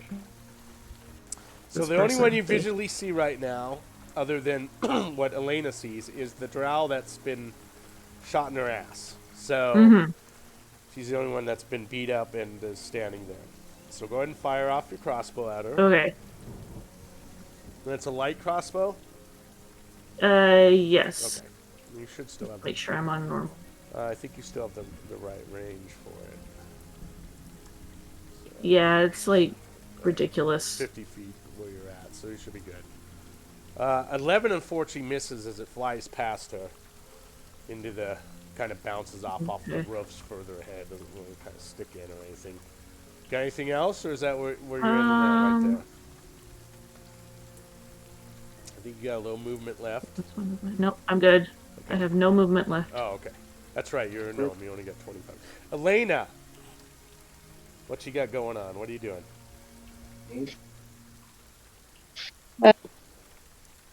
Move up towards this roof and take another shot at Mr. Invisible. Okay. Yep, disadvantage on your shot. Yep.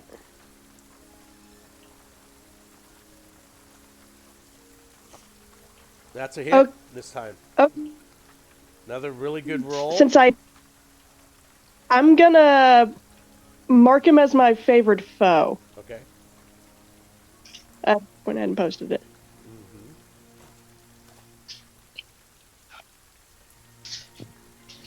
And increase that damage.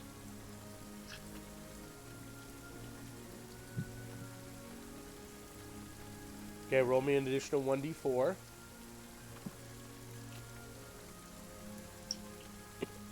Alright, with that arrow striking him, and you got a mark, so let me put a mark on there for him also. I see. You break his invisibility spell, and he appears there next to all of you with this arrow kind of sticking in his shoulder area. And he's like, ah, damn, we gotta get going. Right. I see you. Alright, so there's that. Let's get a mark on him. There we go. Alright, so there should be a little crosshairs on him for Hunter's mark. Does that end your turn? Yep, that ends my turn. We've got Norek up now. All right. Hey, Norik, I found another one. I'm gonna take a shot. Okay, at the Lady Drow. 25's a hit. That's 12 then. Trying to shatter her shin. She's got like 4 arrows sticking out of her. They're moving around, and she's just really wobbly on her legs now. The male drow behind him says, "All right, then, I'm going. I'm going." So he starts to take off running.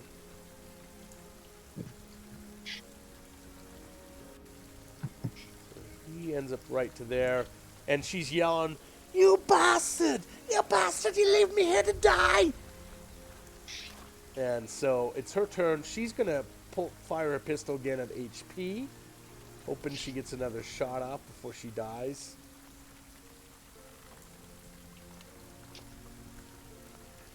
She does. She hits you for 16 points of damage. Okay. HP. And that ends her turn. Doc? Was the moonbeam still on her? Yeah, Yes. she's gonna roll Constitution on her turn. And I put Constitution. It should be disadvantage because it. Well, who rolls Constitution? The Drow or HP? Oh, HP. I roll. I roll. She rolls the damage. Because I I just have. put- So you said I it's have- a disadvantage. Yeah, because I put Constitution with the hex. I need to double check something because I think I am resistant to poison. Which means you just take half damage of the poison if you're resistant. But yeah, check it. No, I out. have advantage on saving throws. Okay. Oh, and I have resistance. Okay. What is for your Warforge or for something else? Yeah, for my Warforge. I have advantage on saving throws against being poisoned, and I'm resistant to poison damage.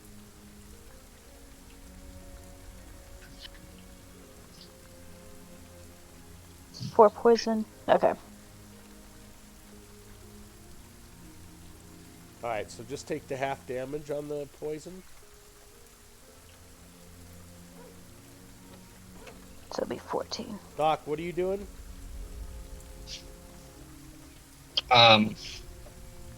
So she took 7 points of damage. Roll your concentration real quick, HP. What roll would that be? Just it's in chat. Just hit roll. Oh, I see it. You see that? Just hit roll.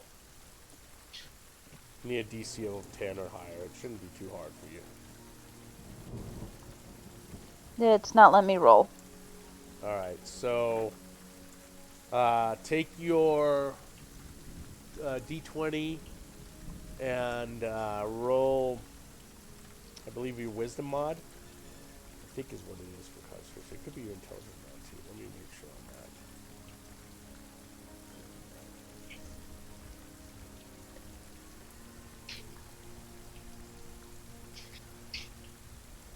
Sure.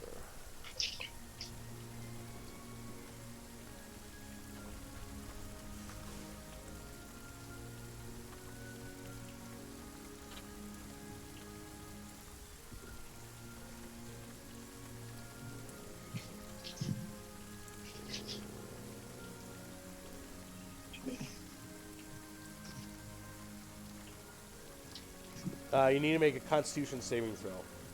It needs to be 10 or Okay, saving throw. 10 or higher. So. I got that one. Oh no! Okay, so no longer Moonbeam. You're no longer concentrating. So that sucks. Damn, a nat 1. How terrible is that when you needed it the most? All right, so Moonbeam is no longer active. Okay. Okay. You could get rid of that blue circle. I can't.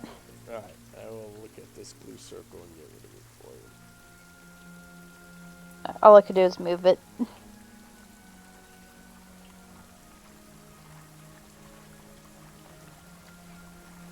I moved it out from underneath the token.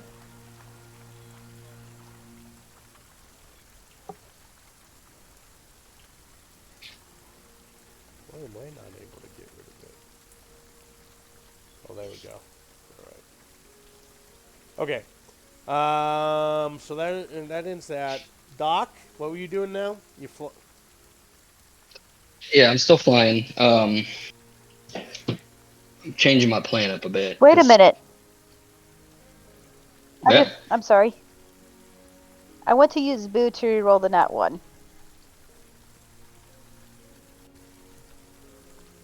Okay.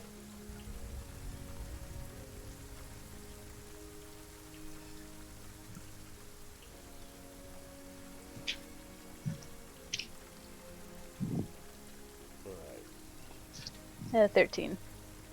I forgot Boo had that.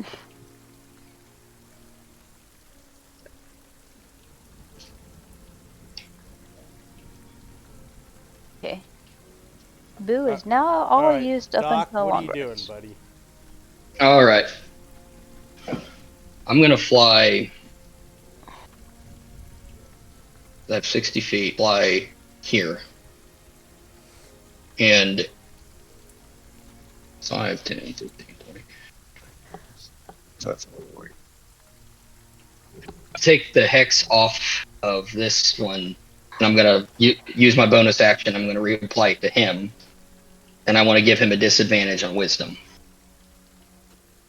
And then, so he's got, wisdom. Then I'm gonna have more aim his 3 fingers, and I'm gonna have him fire off a scorching ray. All right, hold on a second. So moving the hex is a bonus action? No, I was just free. I was completely breaking that, and I'm using it as a bonus action, a first level spell slot, to put another hex on this guy. It's completely separate. So hex if I can do that, hex is a bonus action. Bonus action. I'll put. Yeah, I'll put. Yeah. I'm looking at it right now. You don't have to put it in the chat. Oh, okay. It's up to you. It don't matter. Let me look at hex really quick here. So.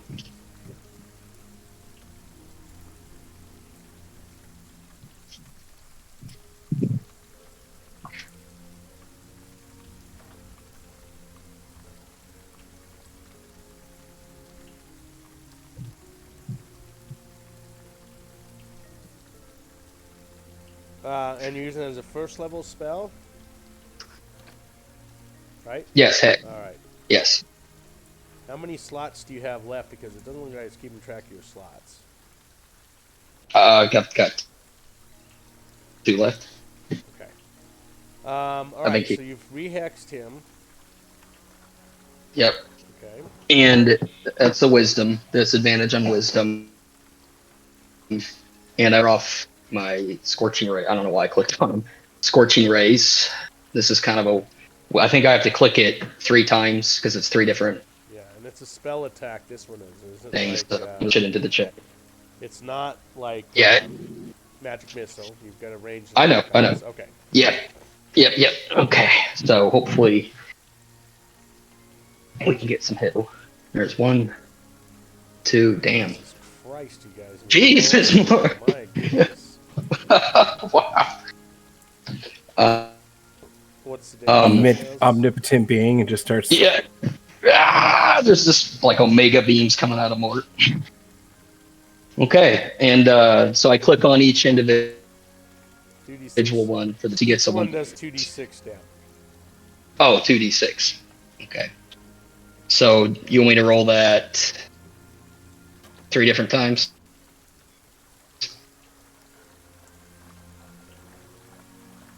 So just roll a 66, right?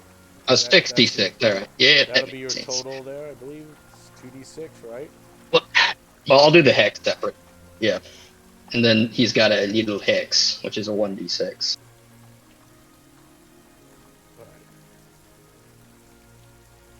And 7 damage, right? So he's also Mort has the form of dread active, and when he lands a hit, he's able to force them to make a wisdom, or else they become feared until their next turn, I think. Wait, what was that for? He has form of dread. Right when he drank the potion, he did form of dread, and he got those like 6 temporary hit points. Do you want me to put that in the chat? No, you said form of dread. Yeah, and I took the level of the warlock I got.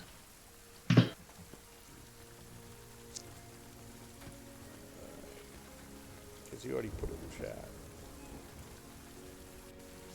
All right. So what does it need me to do? A wisdom saving throw, but I gave him disadvantage. I know this is complicated. I'm sorry. No, it's not complicated. I gave him a form of dread. It has a fear, yeah. So with factor hex, on it. Okay. yeah, it's All right. So wisdom save versus what's your DC? oh, where is my? I'm sorry, I cannot find it tonight. That What's your spell DC? oh, is it 18? That's your spell DC? My mind, where is it on my sheet? My mind just went completely on blank. your- I'm sorry. Take the sport. Where your It's 4. It's 14. it's else. Where is it on the sheet? I want to learn. I'm pulling your sheet up right now. So it's on the spell. It's on the spell, right? On the spell sheet of your character sheet, up above. Yes. All right. It should say. So on the spell sheet, it says spell save DC 14. You see that? Oh, okay. Yeah, I was looking at my intelligence. I'm So sorry. it says It's been a long day. intelligence, and then it says 14, and then it says 6. Okay? Okay. So your spell DC Yes, is I was. 14. Okay. So. I don't know why that popped up. That's weird. Okay. So 14. Okay. So what happens if I fail? He's feared of Mort. Okay. He has the fear condition. I guess since he's running anyways, it's actually not going to do anything to help. But He's taken I don't know. So you have fear. Yeah.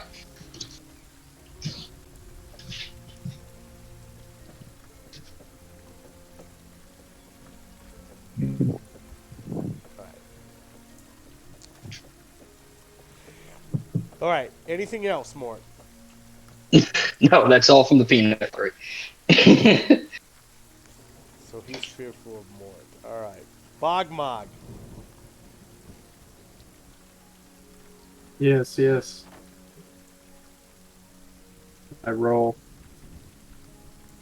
11. You swing and you miss her completely as she's standing there, shakingly, but you do miss her, unfortunately. HP. And Alright. I'm. You said it was a athletics check to jump to the next Yes. rooftop? Yes. I think it was a 12, a DC 12. Then you said it was at disadvantage. Disadvantage because of the wet, slick roof. Yes. Okay, I'm gonna try to jump across. Yeah. You do make it across. You're able to jump across there and land safely on this side of the roof here. Okay. How much movement was that? 10 feet. Okay. I'm gonna move right here. And for my action, I am going to move my moonbeam onto the other drow that's trying to get away. No, he has to make the Constitution save.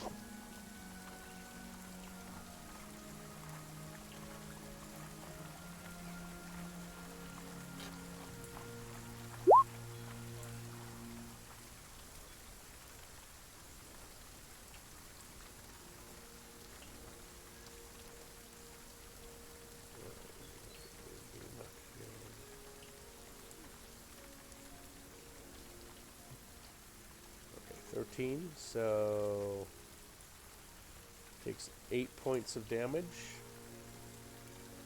As the beam And I'm gonna sit right strikes here. him. Okay. All right, that ends your turn. Saniana. Okay. First, I'm gonna move.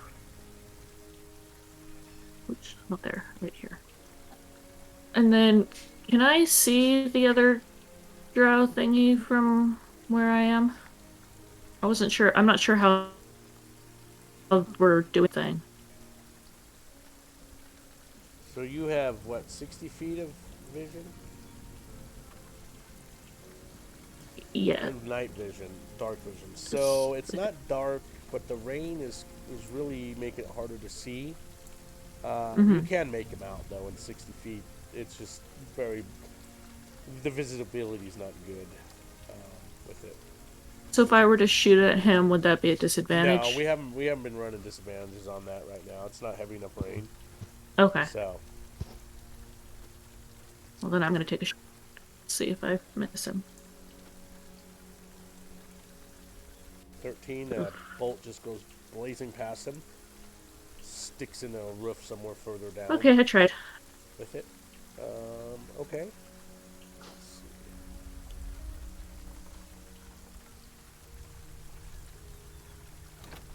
Elena. Okay, I want to try something. Let me know if I can't do it. I want to use Expeditious Retreat to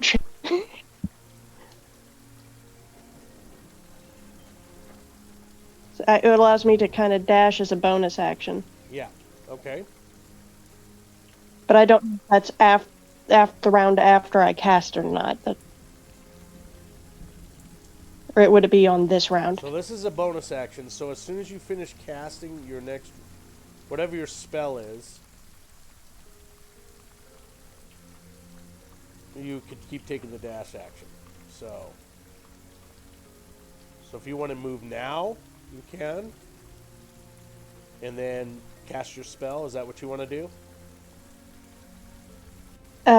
Yeah. Okay. Oh, I don't have confidence in my cross things abilities, so I'm gonna climb down and climb back up, however much movement it takes.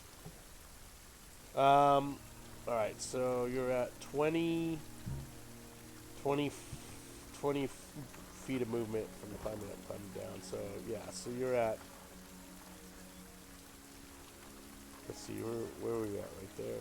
So 10 feet, so that's 20, 40. So you're at your final movement when you climb back up to the top of the roof before you use your dash action. So Okay, I'm gonna so you use still have 30 more feet. the dash bonus thing to kind of skirt around this the drow and run and chasing the fucker. Okay. And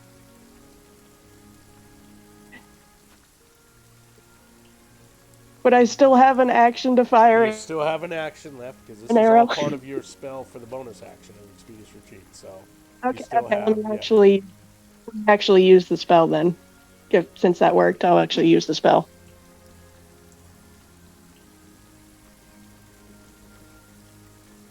Right. And fire an arrow into his backside. Okay, excellent. Unfortunately, it misses and goes flying past him, but it was a pretty sweet round there. You and Mort have become pretty ostentatious with your guys' spell casting abilities. We're twiddling our thumbs. I'm pretty impressed with you guys using more of your higher level stuff that's working out. I'm glad you guys are strategically using your stuff here. That's great. See that. So, Yeah. well done. I can't give you any more inspiration because you already have inspiration for the both of you. So, Yeah, I don't think any inspiration roll would have made that hit, so I'm just gonna keep it. Does Mort has inspiration? I thought I used it in the courthouse. Oh, okay. If you already used it, give yourself more inspiration from your last round there because that was well cool. done Thank too you. with that. So, all right. So Okay. that ends Elena's turn. Norik. All right.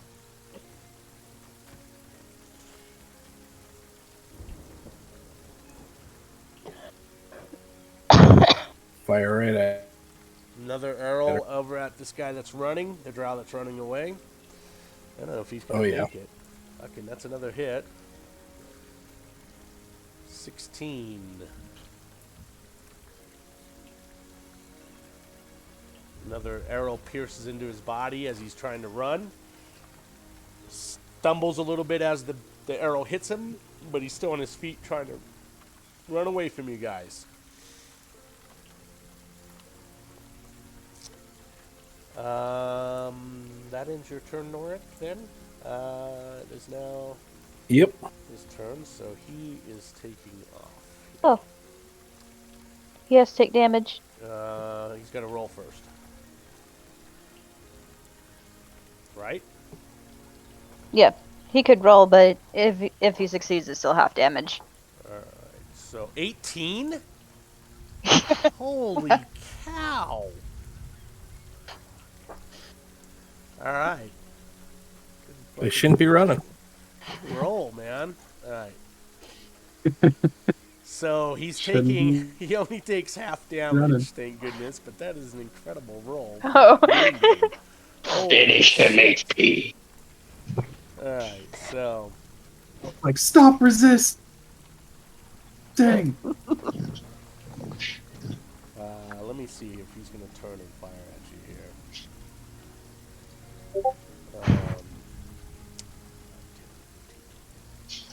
Let's see if he's got. If only it was that third level, then it would be 3d10. Who's the closest here?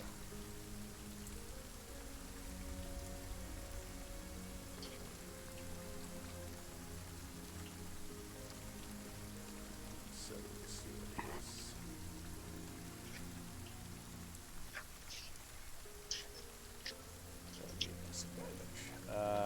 He's just going to pop a health potion here for himself. Die, monkey.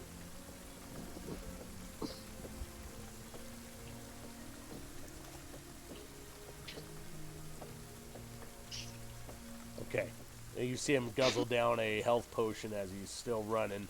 Throws the vial behind him. You hear it shatter on the rooftop as he's running away. As soon as he gets to the end of this map here, guys, he will be completely gone from you guys. You've got to do something before he finishes running from that end of that map. Okay? The next turn is the female drow. Surrounded by the three of you, she still fires her pistol off, this time at, we're going to say, Norik. Did we lose somebody? I DC real fast. So. Oh, okay. Right. The bolt, the pistol ammo flies past you, nor quite a ways away from you, and does not hit you at all. With that, she is going to take a attack of opportunity from both Bogmog and HP. Go ahead and roll your attacks. Oh, oops. We're rolling together. Yeah. I didn't mean to roll at disadvantage. I forgot to switch after whale jumping to the time. rooftop. Man, I don't know my rolls today.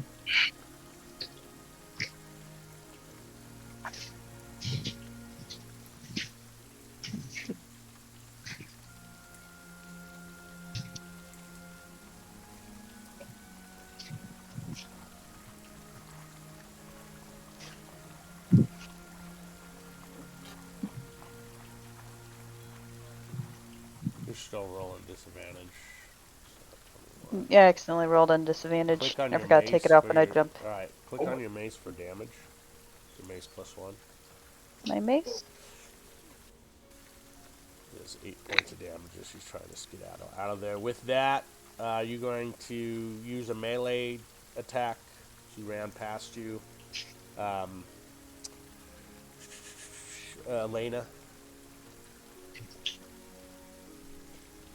do you have a melee weapon in your hand? I've got the dagger. What? I've got a dagger. All right, That I've never used. swing away with your dagger. Yeah, you miss her. So, all right. So that ends her turn. The question in all of your minds are, who has the stone out of those two? Both. Mort thinks it's this guy, and even if it's not, this lady's. Oh, huh? She could get away. Mort, it is now But your turn. Like I Yeah, he's said, going after once that. he makes it to Mort- the map, he is lost from you guys. You guys are going to stop him from doing this. Okay? Oh, no pressure. No pressure. Mort's gonna all the way over here, Okay? and he's gonna float above this house. He's gonna aim at this guy, and I'm gonna use another last second level spell slot and fire off Scorching Rays. This is pretty much last ditch effort. So I'll click on it 3 times.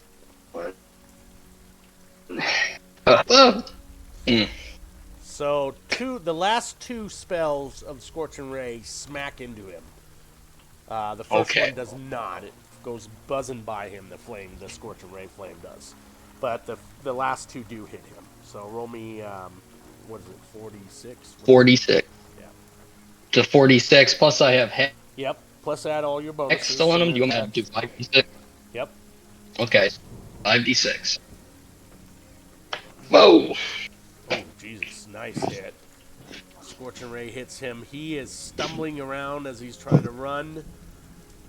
He is looking horrible right now. He's burned up. He's bleeding. Arrows are stuck in him. He does not look good at all. He's slowed down from running. And we've got Bogmog next. Well, on the off chance he turns around and fires at more, I was going to have him make another wisdom saving Okay. throw with disadvantage to see if make sure he's feared. Or if not, then he's not. But So I'm not the best yet at making judgment calls on stuff like this, so I am going to ask. I believe I have a javelin, which is a ranged spear. It is. Kind of. I would be happy to lob that at this guy if there is any logic in doing so, but I'm still kind of new, so I am going to ask if there's on that. Throw it. Yeah, Mort's flying Send it. around the city. There's no It's logic. not your main weapon, is it? No, it's not my main weapon. Who are you throwing it at? The female? The further dude. Probably want to get closer. Well, let's first. Probably want to get What's your closer first. distance on your javelin? Yeah. Let's talk about that first. I'm not sure. Can I put it in chat? Is there a way to do that? Well, it's just a javelin, right? Is all it is? Yeah. We can Yeah, look it's it just a up, javelin. I'll look it up real quick. And it's all, I mean, well, before I make you go through all that, let me roll to see if I even have a don't waste chance your here. roll. Don't waste your roll yet. So, your range is 3120, which means at 30 feet, it's just a regular attack. Anything beyond 30 feet becomes a disadvantage on your roll, and anything beyond 120 feet is you will never make you can't throw it that far. So 120 is your max range, but anything over 30 feet, you're rolling with a disadvantage. Okay? Okay, can I make it within 30 feet from where I am or no? No, absolutely not. Okay. You'd have to get closer first. Yeah, you could. So in theory, you gotta get closer. If he ran 30 feet, he could Can I get closer and then throw, or? So you have what? 30 movement? Yeah. Which would put you by the girl drow. Right. Okay. And then from him is another 30 feet, right? So. Yeah. So. Yeah, it's about 35 feet. So you would be. If you at 30 feet, then you can throw it at a regular attack. If anything over 30 feet, it would be a disadvantage. Mm-hmm. I'm going to try it anyway. Okay, move your character 30 feet. All right. So that would be to here. Okay. And then disadvantage. Been fumbling all night. Time to not fumble. Alright. Not great. With the disadvantage, the javelin goes whizzing. We'll say the javelin just sticks right at his feet. In the rooftop.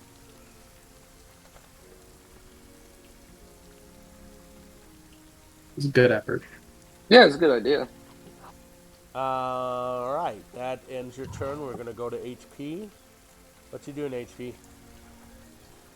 Okay. I'm gonna move forward 30. Oops, wrong one. 5, 10, 15, 20. No, I'm gonna move 25 feet. Not 30. And I'm gonna use my action to move my moonbeam back over onto this guy. Okay. Which that's another 210 against the Constitution save.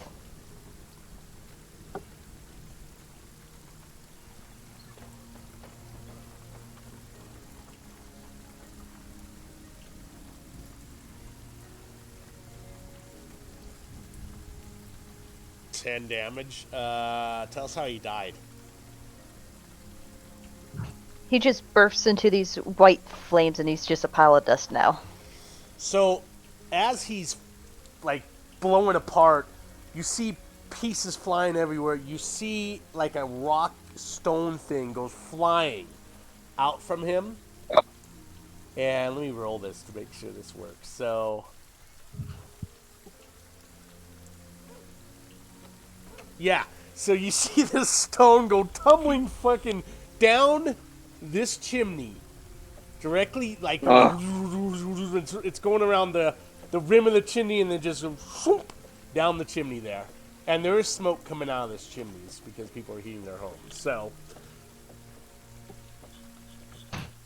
and he bursts into a bunch of million little pieces here and there. You hear the female drow go, "Oi!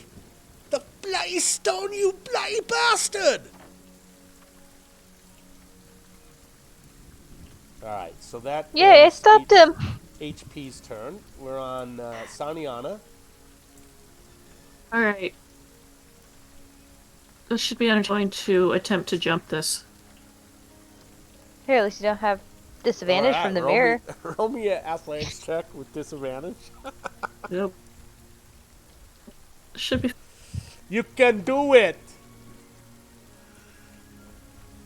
Yeah, easily. Look at how No awesome mirror. that is. Just like you ballerinaed over the freaking pirouette over the fucking the rooftop and land on the other side. So that's 20 feet of movement. Yep. I'm sorry, that's 10 feet of movement. So what do you got left? 10 feet? 20 feet? Bless 10 you, feet. Sneeze.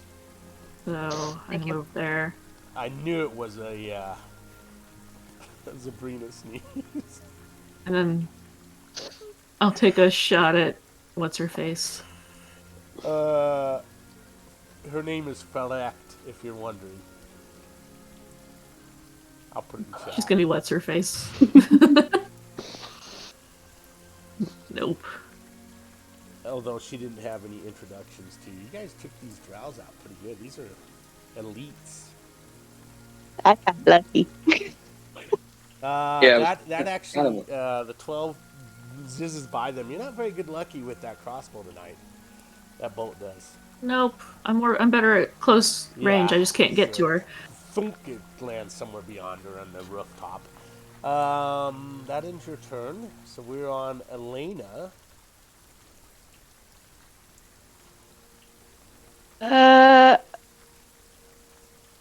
I'm gonna cast Firebolt on her. Oh no, okay. She's just Firebolt. getting tore up. 21's a hit for 2 points of fire damage.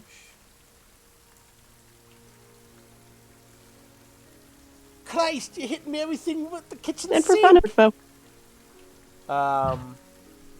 Norik. All right.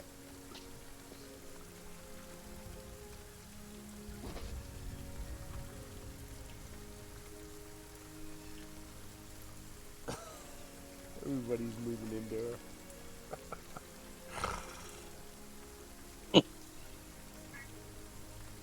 All right. The guy that was running all the way over is dead.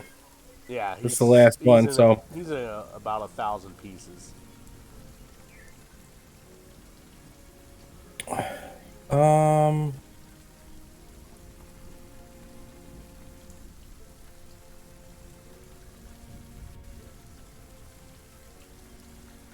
Yeah, Nork's gonna as he's coming over here, he's gonna put his bow around his shoulder. When he gets close to her, I'm gonna try to Grapple her? grapple her.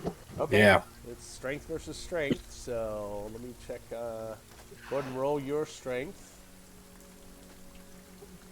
I'll go ahead and roll mine.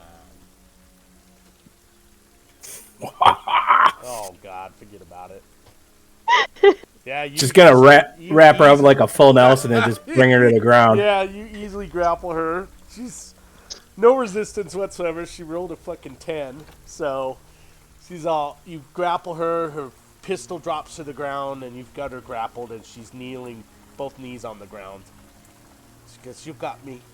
You got me. Kill me quickly."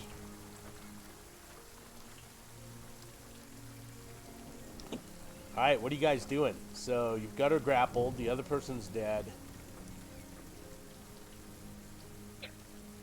Are we out of combat? Or are we still Yeah, taking? you're out of combat right now. She's been detained.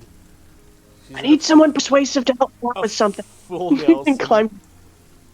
Did it go into this chimney? This is the one you said, or was it this building? Yep, it was All this right. building.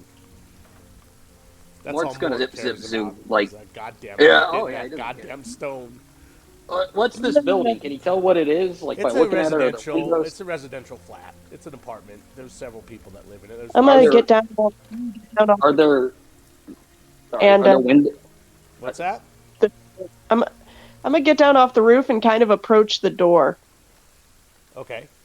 While Yeah, they're are doing- there windows? Windows, So like windows that would instead relate of to that chimney. doors? We're more gonna float up to a window and knock on the window, see if someone lands.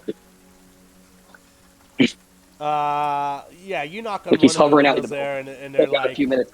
they open the window up, the two sides of the window open up like a, and Yeah. an older lady looks out and he goes, "Oi, what you wanting from me?" He's like, "This is official grade hand business. You had a dangerous magic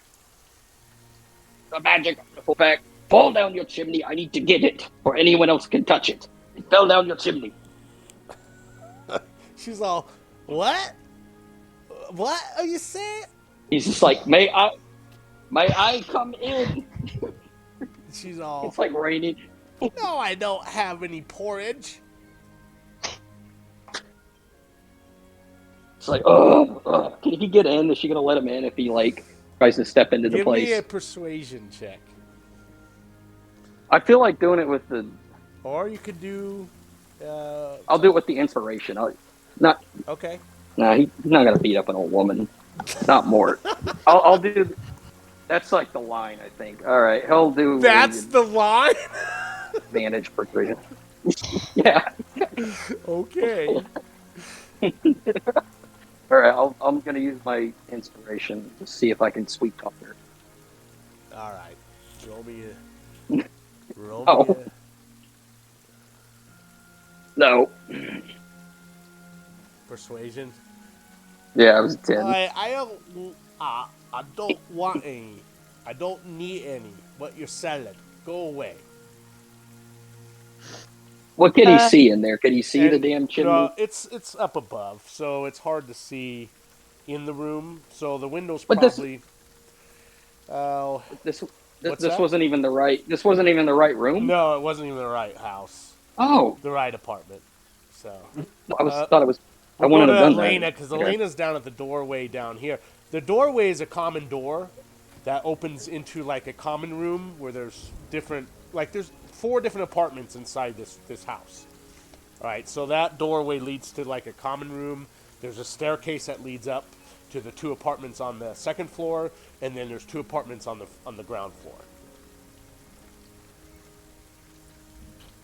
I'll knock on one of the apartment doors.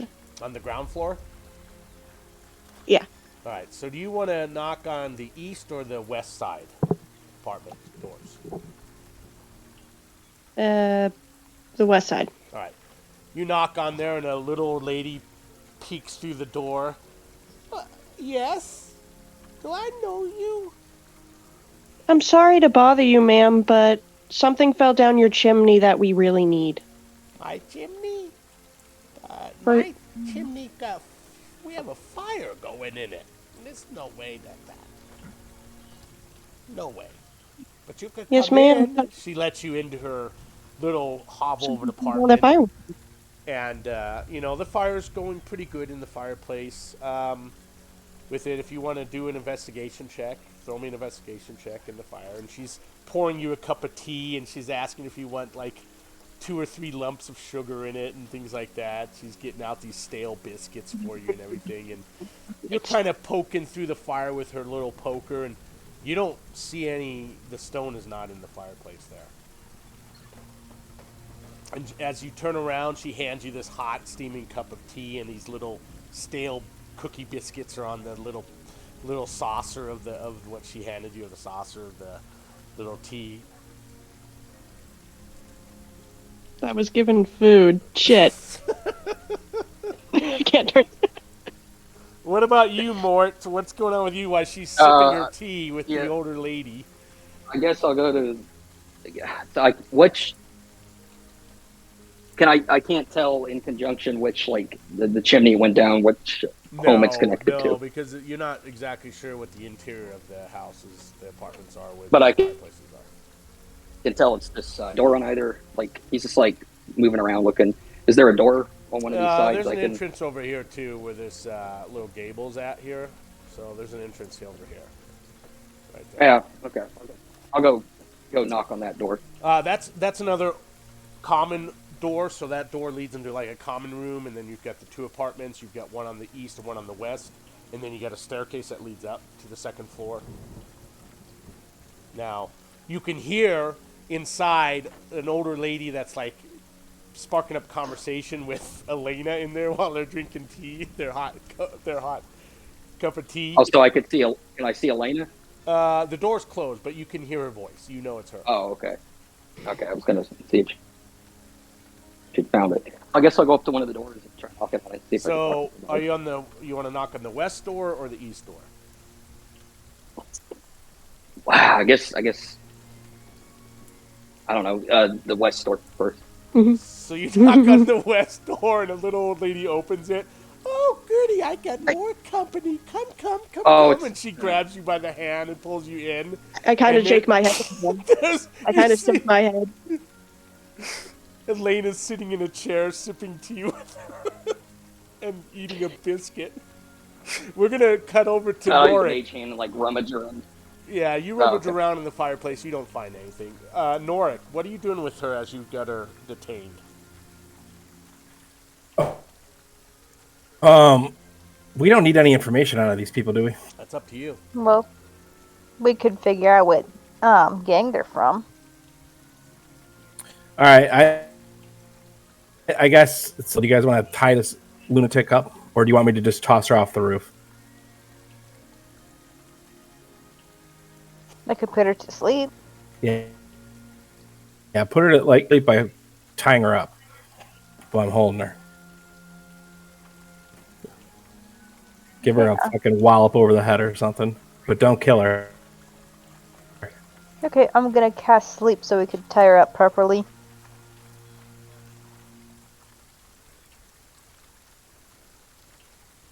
I just need to look at sleep because we just saw.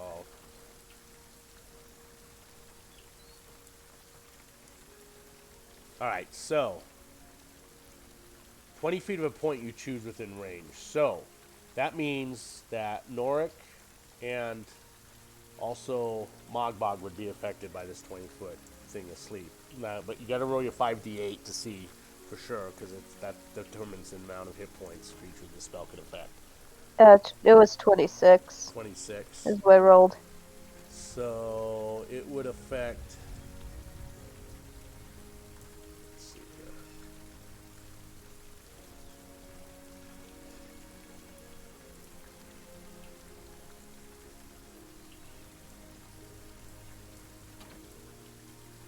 Okay, so yeah, you put her to sleep, and that's the only person that falls asleep because of your hit points. So After that, I'm gonna touch Mogbog and cast Cure Wounds. all right. Since he got beat up pretty good.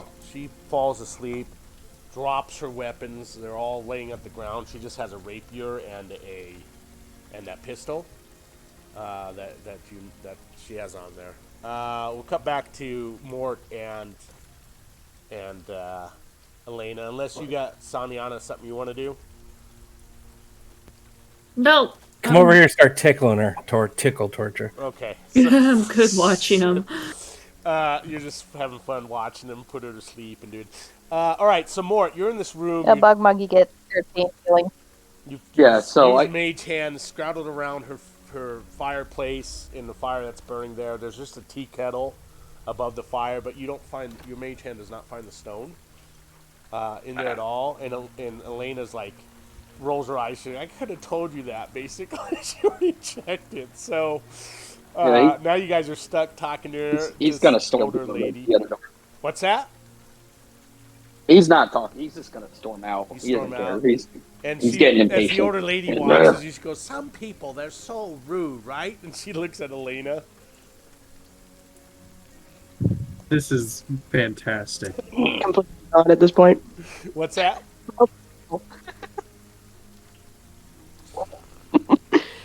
My mouth is full of biscuits. Yeah, you're just chowing down on her biscuits and drinking her tea and just enjoying as you watch freaking Mort just storm out, you know. If he was a cartoon character like Charlie Brown, he'd have this brown cloud above the black cloud above his head. like in Charlie Brown or something. He hates He's old so people. pissed off. He hates old people. Even worse. Dude, Okay, remember so, that's like it's old people. So You leave her apartment. That's on the west side. What are you doing? You still get stairs to go up. And then He's going to the other door. So the apartment to the East east, door. you go Knock on and you that. knock on the door and there's no answer. I try the knob. It's locked. All right, we'll go back to that. I'll go. Hey, can I tell which? I don't know. I can't tell which. I can't keep track of it. So I know I looked in one of the windows. Yeah, but that was the second. The old lady that I talked to. Yeah, that was the old lady there. So there's 2 doors upstairs. Yes, That's basically two, like two, 2 places. 2 apartments or 2 flats upstairs. Yeah. Can Mort determine which? Because he doesn't want to talk to that old lady again unless he has to. Is there another? Like which? Can he determine what the one he went into was? Like at the window. Or he knocked on the window. Which I'm not wording this right. Yeah, that was the west apartment. That was where the older lady was at. Upper west. The upper west apartment. Okay. So no. That was the lower. So you went upstairs. You have a west and east apartment to choose from with it. All right. He'll try the west first on the upper level. Again, See nobody answers on the west apartment. Okay. So it's got to be this old one.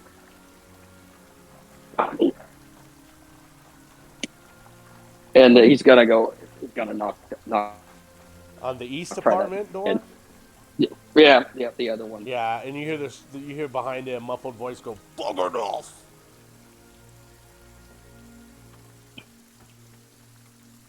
Bugger off. Well, let me look at Mort's bag. Maybe he's got. You mean Saniana's bag? Yeah, Saniana's bag. Okay. He's got these 2 emeralds that he got from that owlbear statue. Yeah. He's gonna pick him out. He's gonna knock on the door, and he's got out. Something fell through your chimney that belongs to me. I've got some emeralds. He's just basically gonna try to bribe this guy. See if he can get this guy. You hear him go, "Bugger off." Uh-huh.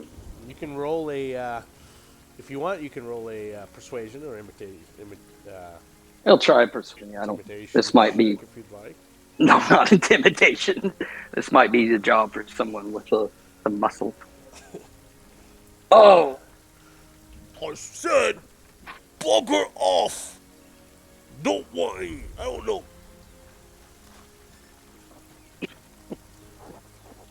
I guess he wants to.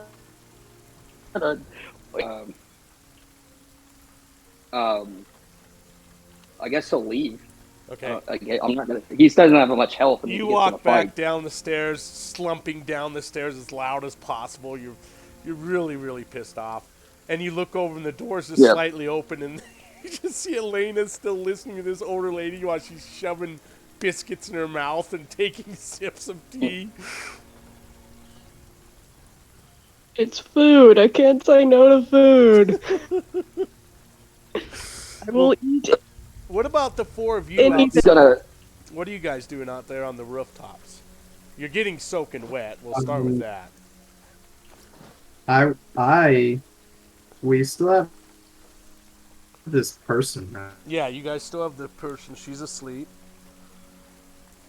Can I just be like poking her with like a stick? Sure, you're just poking her that. She does also have on the studded leather armor, just like the last drow. She also has the pistol, the flintlock pistol, the poisonous flintlock pistol, a short sword, and a shield. Along with, she also has 4 pockets of smoke powder, and in another pouch containing 18 pistol bullets on it. If anybody's curious, she doesn't have a sealed or unsealed letter like the last drow did. I kind of want to look at her arm to see if she has any of the gang tattoos. Yeah, you don't see any.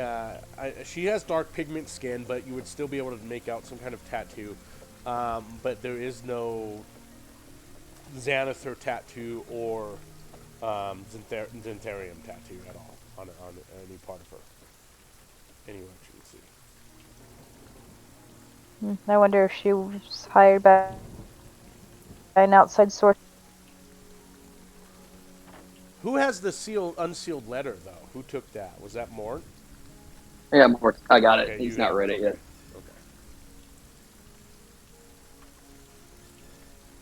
Okay. Mort, so what are you doing? You walk back outside? Yeah. He's gonna walk back. How much time has passed? Is that the potion ran out? I think it was 10 minutes. Yeah, let me put some time in there. I'd say we go. From everything that's happened, from the time in the tower, everything, I'd say we're about an hour in.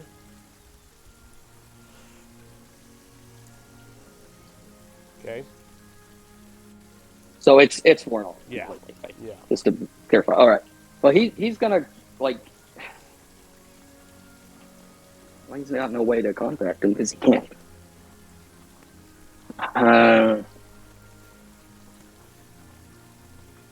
I can't. So can I summon my familiar with the spell slot, or does it have to be a? Because I'm trying to find a way to get a hold of him.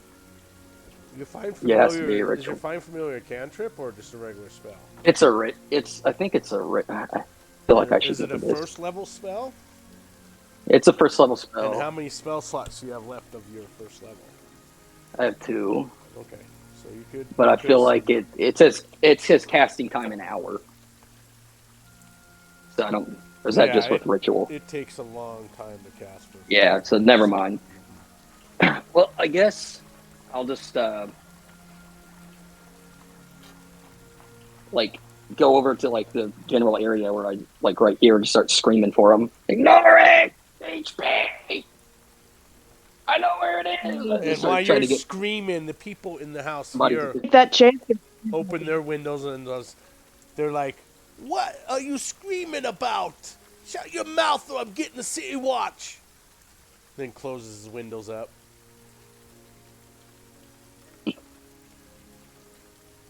So no one heard. None of the party heard. No, well, all right. So is this person tied up and secure? Yeah, well, she's asleep. She's not tied up. She's just out cold. HP put her to sleep. So all right. I'm gonna look down and see what he's.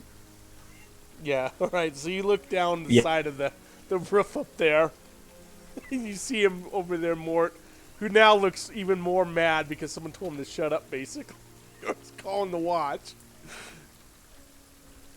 All right, Mort. Yeah, what are you gonna say? There's Norik, right? What are you doing? Gonna say, get.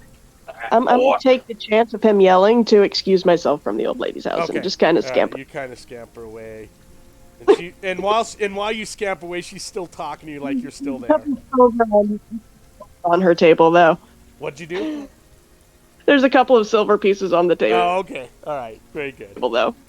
All right, but she's still trying to carry a conversation on with you, even though you've gone. So. Scamper out, silver on the table, and. Okay.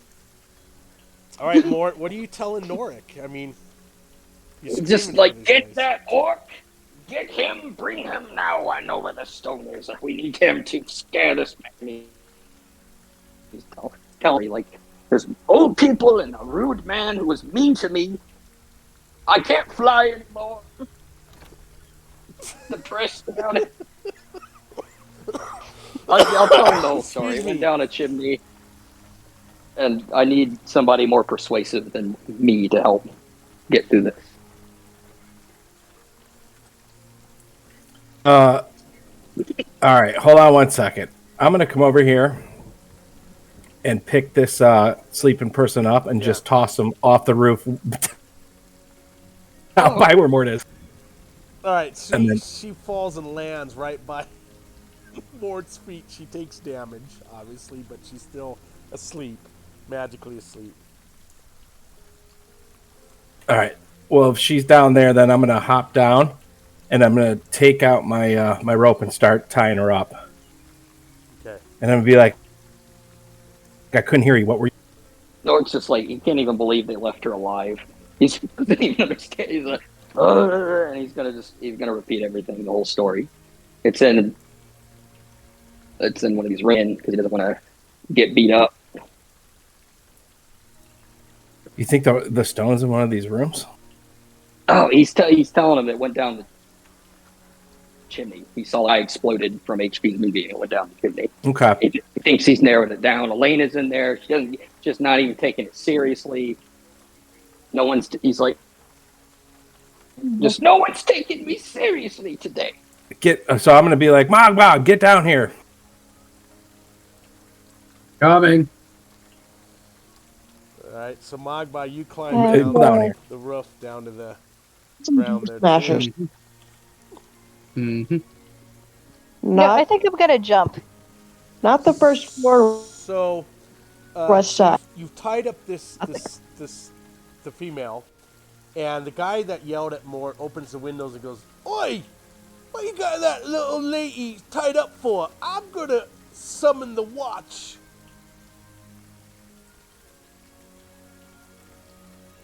Please What's do. this- Criminal. Does this look like Mort could take this? Like, what's this? Can I be directed? Like, like, Do we got another sleep spell? sleep. I think there's a different way to handle this. Can I I do Bogmog, have another speak to sleep this spell man? available. Yeah, speak to him. Wait, you do? All right, Yes. now I What, don't understand how D&D works. Do I need to roll for something? Be like, we are part of the watch. Can you fuck off? Yeah, you can roll a persuasion check. Oh. I'll tell you now, his DC is Or 10. His DC is 10, so what do you want to say to him? something along the lines of, we are the City Watch. Now come out and help us, or fuck off. Okay, roll a persuasion check. And well, that was with Or do you want to fucking intimidate? Do you want to disadvantage. intimidate? Huh? Yeah, that was for intimidate. I had disadvantage on. All right, so we'll take the 17 if you're disadvantaged. If it was disadvantage, so he's all oh, boy, sorry, sorry, and he shuts the window. The Mort's gonna go. He's gonna get Mog. Is Mogbog climbed down yet? Yeah, everybody's on the ground. He's good. He's gonna get him. He's like, that's good, Mogbog. That's very good. Come with me. And he's gonna like lead him by the wrist. He's like leading him in, like with the skip. Like, come on, Mogbog. This is so. And he's gonna show Mogbog an emerald. He's like, Mogbog, are you still carrying your stick that you were poking the drow with, the female with? I might as well. I didn't think about that, but I may as well, yeah. Okay. I would like to. All right. So Mort, you lead him upstairs to the east apartment on the second The floor. City Watch is here. Yes. So what are you doing? Explain what you're doing. It's like Mogbog. He's gonna coach Mogbog. He's gonna say, "Tell the man, we're the City Watch. We lost an magical artifact, and we just need to ask you a few questions at Mogbog." And he takes Mogbog's hand and like knocks on the door with his hand. He's all with his hand. Oi! What do you want? That's a good. Tell him, Mogbog, what I just said. We're with the City Watch. Answer some questions. All right. So you throwing this And then out I'm as like, an point at Mort. intimidation or persuasion?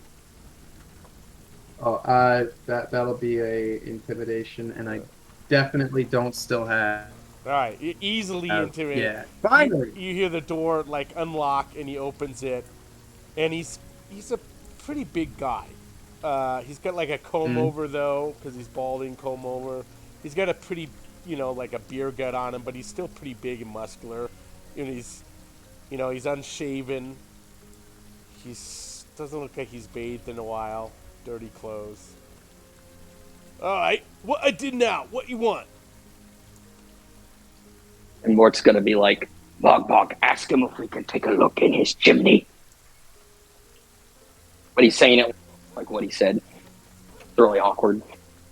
Can we take a look in your chimney? What? My chimney? What in bloody hell for? Yeah. Mort's like a dangerous item. Because I said so. Roll me another intimidation check. Come on, please. Big money Mogbog. Yeah. He's all right. No need to get your bloomers in a tussle here. And he kind of side steps out of the way and lets you into his house. And it's a very, very poor-looking house, apartment. He's got wooden furniture, sparsely furnished, furniture everywhere. And then you see there's a stone fireplace there against the north wall. And he's got a small fire. Is there a fire going even in. going? Yeah, there's a small fire going in. Okay. And he sits down in a chair, and he's just kind of watching the two of you as you walk over the fireplace.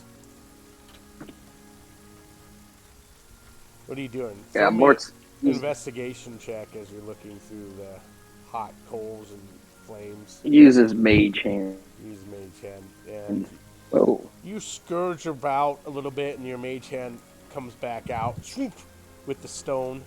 Hands it to you. It's hot as shit. So you're bouncing like hot potatoes, and then you finally have to drop it, or your hands burn onto the ground. And the guy goes, "Oi, that's mine! You pull it out of my fire!" Well, no. What? Mort's gonna he's gonna pull out one of the emeralds and just hold it up. And he's like, "Is it worth this?" And he stares at the emerald and goes, "Oi." Like, okay. Then he grabs the emerald from you. Okay. So subtract one emerald What? from your inventory. I will. He does have like that. Oh, I guess it would melt the metal hand if he. That doesn't matter. Oh, yeah, I forgot you've got that bronze. Well, it stat, would so. like it damage it or like mess with it or something like that. Like melt it. Okay. Uh, It's probably, So if you want to wrap it up in something, if you want, or grab it with something else, It's pretty hot. yeah, Mort Still. Been sitting in the will fire take for a while. like tear like his sleeve off or something around his his and he'll wrap it up. Well, first of all, I'm looking at it. Is this the actual stone or is this some other? So Can I do magic on it to make do sure? an Is arcana. it just a rock? Yeah, go do an arcana check for me. We've had this happen before. It most certainly is the Stone of Galore. It is a glossy, greenish-gray stone. It fits in the palm of your hand. And it's got like, kind of like these it's indentations on the front of the stone. That kind of looks like 3 more stones are set inside of the stone. But it's really not. It's all part of the same stone.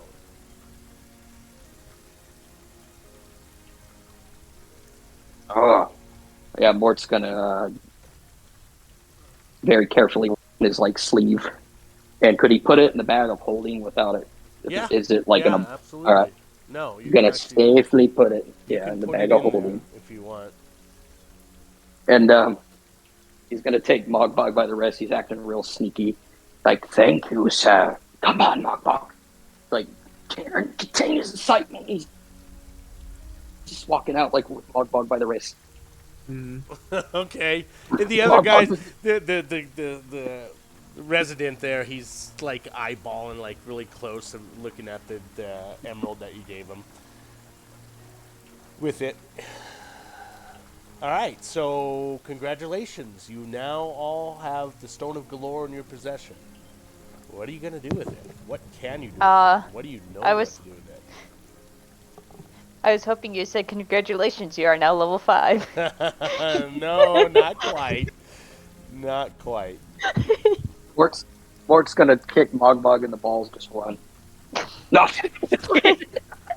Jesus Christ. No, he's not gonna do that. So you guys got it. Yeah, I just healed him. Yeah. I'm not gonna do it. Yeah, he's just really trying to act really casual, and it's just making him look incredibly suspicious. It's like he's missing his sleeve, and he's just whistling like walking down the street with Bog's hand still. Why are you holding his hand? Are you two a couple? Not yet. What up to your oath to syllabi? He's gonna like toss Mogbog's hand away and like some Norik and be like, "All right, we gotta get back to the tavern. We gotta get to the tavern." I'm gonna like, well, everyone come over here right now and huddle up around this person that we have tied up. Let's see, we first, and then block everyone else's view, so we don't get in trouble. Why don't we, as the city guard, take her to a jail cell? I don't want to dick around. I want to get some answers.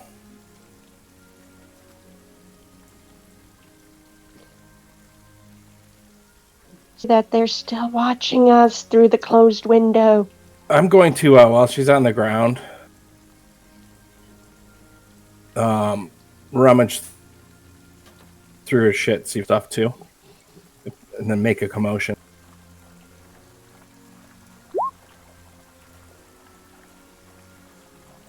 She got any shit? Yeah, okay. Sounds good. So the only thing you find on her, again, is what we discussed. There is no, like, letter, like an unsealed letter or sealed letter or anything like that.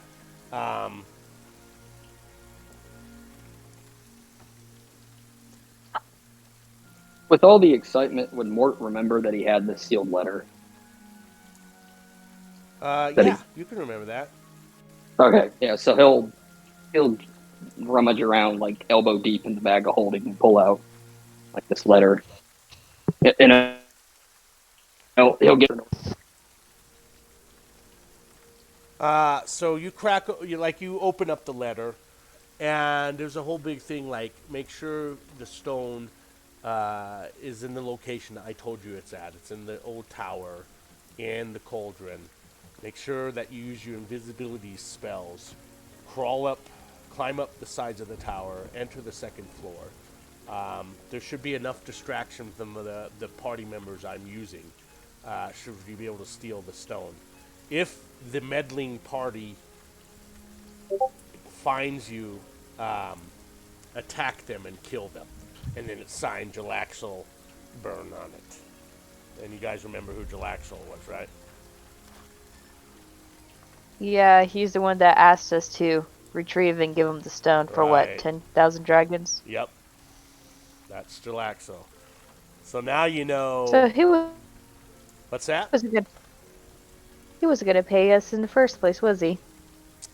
Yeah, he was using you guys. That's what he was doing. All right, let's just leave this person. They're useless to us. Let's get out of here. You're just going to leave her there? Yeah, I'm going to put a little note on there for the city watch that, Okay. caught trying Okay. to rob. Citizens arrest. Here you go. Thanks. Friendly neighborhood spider. Yeah, and I'm just going to, signed, All right, what do you guys... Sir Walter Magellan. Okay, you pin a note to her, and then you guys leave. You guys make it back out into the streets of the dock wards. Where are you guys? What do you guys plan now? I mean, it's another like half hour or so of that. What took time there to do. You have one of the most important artifacts in your hands at the moment. So that's super important. It's 3:45. You guys are still down in the dock ward. So what are your guys' plans here? You have the Stone of Galore finally, and are you guys heading back up to the tavern? I kind of want to talk with him and read the stone. I think that'd be cool. Yeah, Mort wants to go back. He wants to like figure this out. identify it, start figuring it out. He doesn't want to. He's like just hugging this bag to his chest. He's freaking out. Just wants to Okay. get in the carriage and go home. All right, so you want to head back to the tavern. What's the rest of you want to do? It's 3:45, so the tavern's open for business with it. So, We should probably do it up in a room then.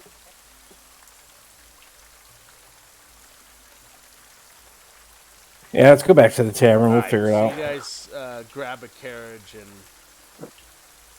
are making your way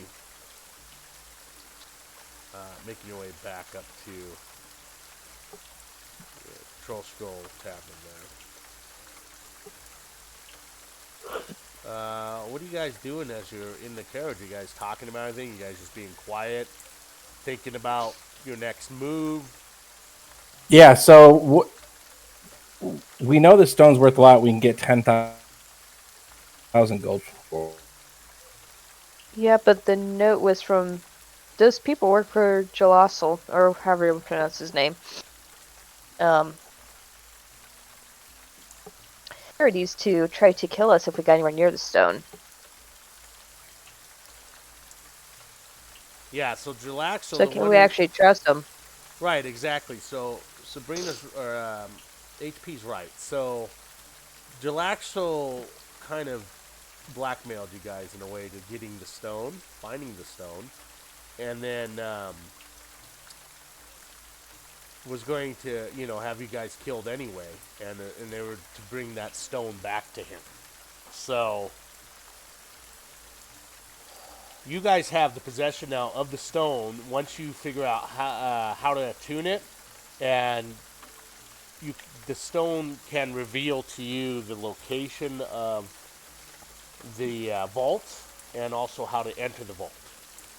So that's, you guys now have the access, the ability to find the vault and access it somehow. So We got the boss key. yeah, so that's You play Zelda. super important to you guys now. Remember, there's supposed to be 500,000 dragons in the vault. However, we talked about this in the past. Depending on your character and their alignment and how you're playing your character, that 500,000 dragons is really the city's 500,000 dragons. Remember the whole deal that the Galt Never Ember embezzled that money from the city before he left and put it in his vault? They were all rumors, but it sounds like these rumors are coming true. One, because you found the Stone of Galore. Now, if the Stone of Galore reveals there is this vault, and the location of the vault does exist, and you have and you know how to enter it, then these rumors are becoming more and more true that this vault exists, and there must be 500,000 dragons in this vault that the Galt had embezzled. It wasn't free. This was never free money. This was never money he got doing adventuring. This was money he embezzled from Waterdeep and basically put it in his vault. And then he was ousted as the Open Lord of Waterdeep. He left Waterdeep. He's up in Neverwinter right now, rebuilding Neverwinter. That's where he's at. Now we know Renault. Renier keeps denying these rumors and thinks that his father is innocent. But now that you have the Stone of Galore, you can start clearing these rumors up. But you guys make it back to the tavern. We'll add about 45 minutes of travel time. And we'll put you guys back into the tavern itself. With that, you guys can kind of decide where you're going, what route, and what you're doing at this moment. The tavern is open. You have customers in there. You have a lot of customers. It's a very busy day, busy night. Remember, you're renowned, level 5 renown. I believe you guys are at. Helps with this tavern. The more popular it's becoming because your renown is much higher. So it is a very busy tavern when you enter the tavern tonight. We'll add 45 minutes to that.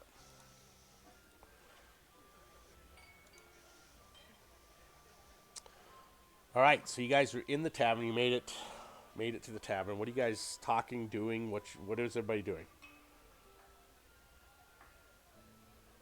Mort's got the bag on chest, and he's just gonna like run upstairs to his attic room, like thump, thump, thump, thump, thump, like up the stairs.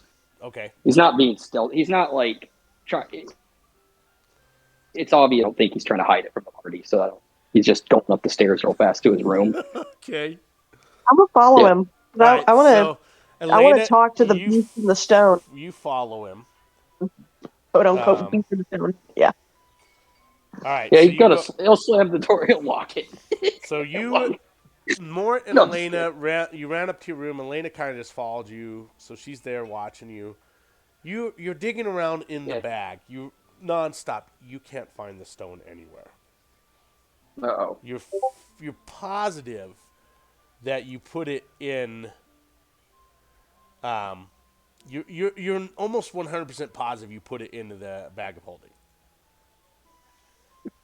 He's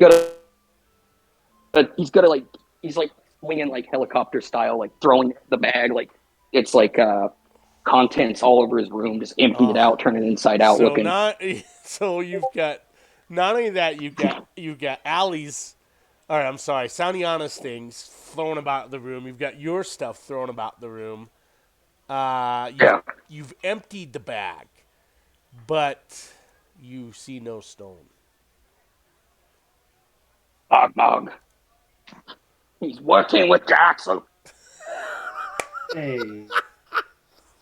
I'm gonna hear all that commotion. I'll eventually come up and see what the hell's going on. Yeah, so you guys, and and there's a lot of commotion because you're throwing stuff. You can hear it.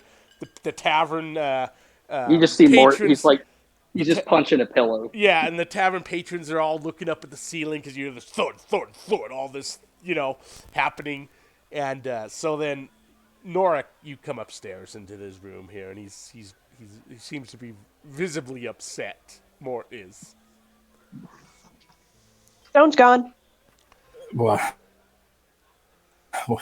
Stone's gone. It's not here.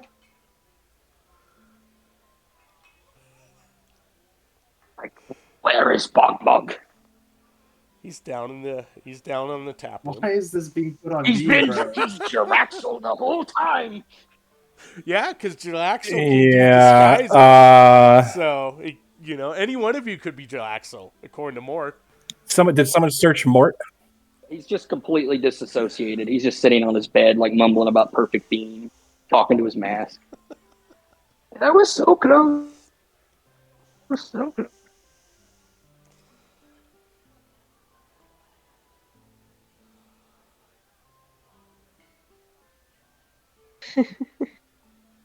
You give up that easily, Mort? You've been wanting this through the whole adventure. Yeah.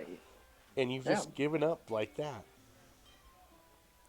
You put it in the bag. Everybody that was around you saw you put it in the bag. It was put in the bag. Right. Probably Helm. Okay, Elena wasn't around for this, but didn't we get that from the mirror dimension, or was it given to Elena afterward? What? Did we find that inside the mirror, that bag of holding? We did. It was, Freaky demon shit? When I died and HP brought me back, I saw Helm, and he just looked at me and said, "Mort, you're a joke. You're a joke, Mort." And then I came back to life. Doesn't sound like Helm. That's what he said. You're a joke. Doesn't sound like Helm. You're the joke character. Wait, is this some Wait, I'm having flash and mirror. Yeah, okay. Can Mort just look in his pocket or something? Is it since he touched it? Is it the connected to him or something? No, there's he's looking around his pocket. No stone in there's your no pockets stone. or anything like that. Nothing like that. You can see Norik getting visibly angrier and angry, like this isn't funny. Where's Mort just literally lost right here. Mort just lost 500,000 dragons. Yeah. Mort. That's not up. Stone doesn't show up. He's like, just kill me. Do it. You think I have anything to lose now? Look at me. Look at me. Okay, it's like Mogbog to turn out your pockets. Maybe. Mogbog's not up there. He's still down in the tap room.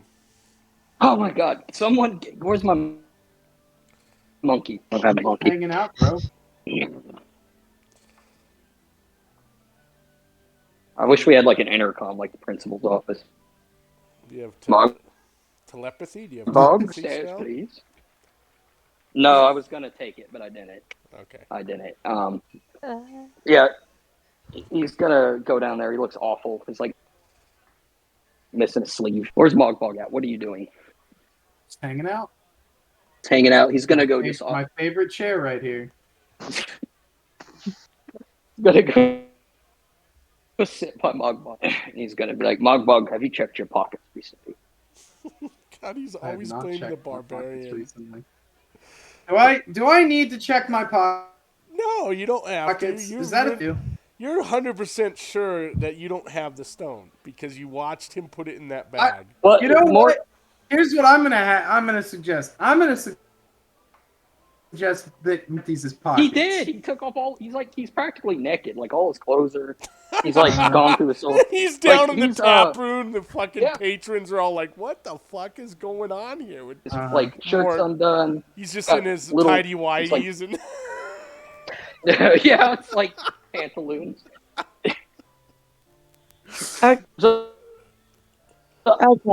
Here's what I'm thinking, because I'm recalling the way that Eldon was, where Xaniana tried to destroy the mirror. Just to explain this, my first thought was I put it in the bag of holding to another dimension, and I thought since it was like since I touched it or something, I grabbed it, it might be connected to me, and then it would like flipped back to me. But that wouldn't make much sense because the drow died, we blew him up. So that's the reason I thought. I couldn't remember if Mogbog touched it or not. So I'm like, maybe it's connected to Mog. That's why I'm interrogating. Well, you never got a chance to tune it, so none of that. Yeah. So keep that. No, I didn't. Yeah, I don't know. I don't know. Oh, I got to move next to Mogbog. Here. Maybe the drow guy did some weird shit. Some wizard shit. I don't know. Can Mort do like a big think, and can he's like, or do like an arcana or something where he's like thinking like, what could this be? Like in all of my grand adventures, what could this possibly be? Check if you want. Okay. You think so much about all of your studies and books and tomes that you've read, especially pertaining to the Stone of Galore, and nothing comes to mind of it being able to like teleport different places or go through different planes or anything like that. It's boggling your mind right now. The only thing that comes to mind yourself is that you think you lost it on the way here, somehow. How did he lose it? He was holding the. Yeah, I know. That's the only way. That's the only thought that comes to mind. Somehow it was lost. Maybe there's no rip in the bag of holding. Maybe you're starting to second doubt yourself. Maybe you didn't put it in the bag. You thought you didn't. It slid on the side of it, and it's now laying in the streets, back there in the dock wards. Because you were so excited with having it. Maybe you didn't, it slid on the side instead of actually going into the bag itself, and now it's sitting in the wet streets of Waterdeep over at the dock ward.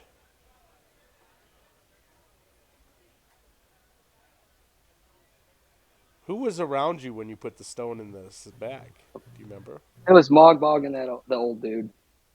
Okay. Or the guy that I gave the emerald to. Yeah.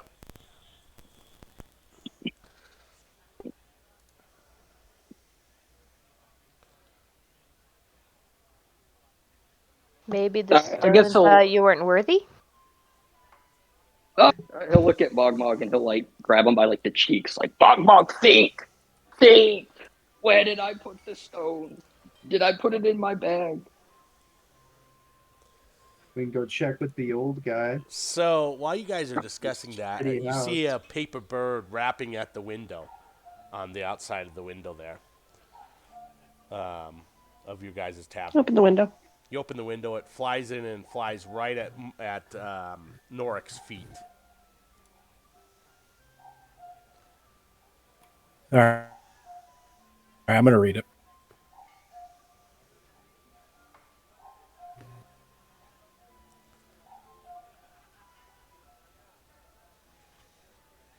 All right, what's it say?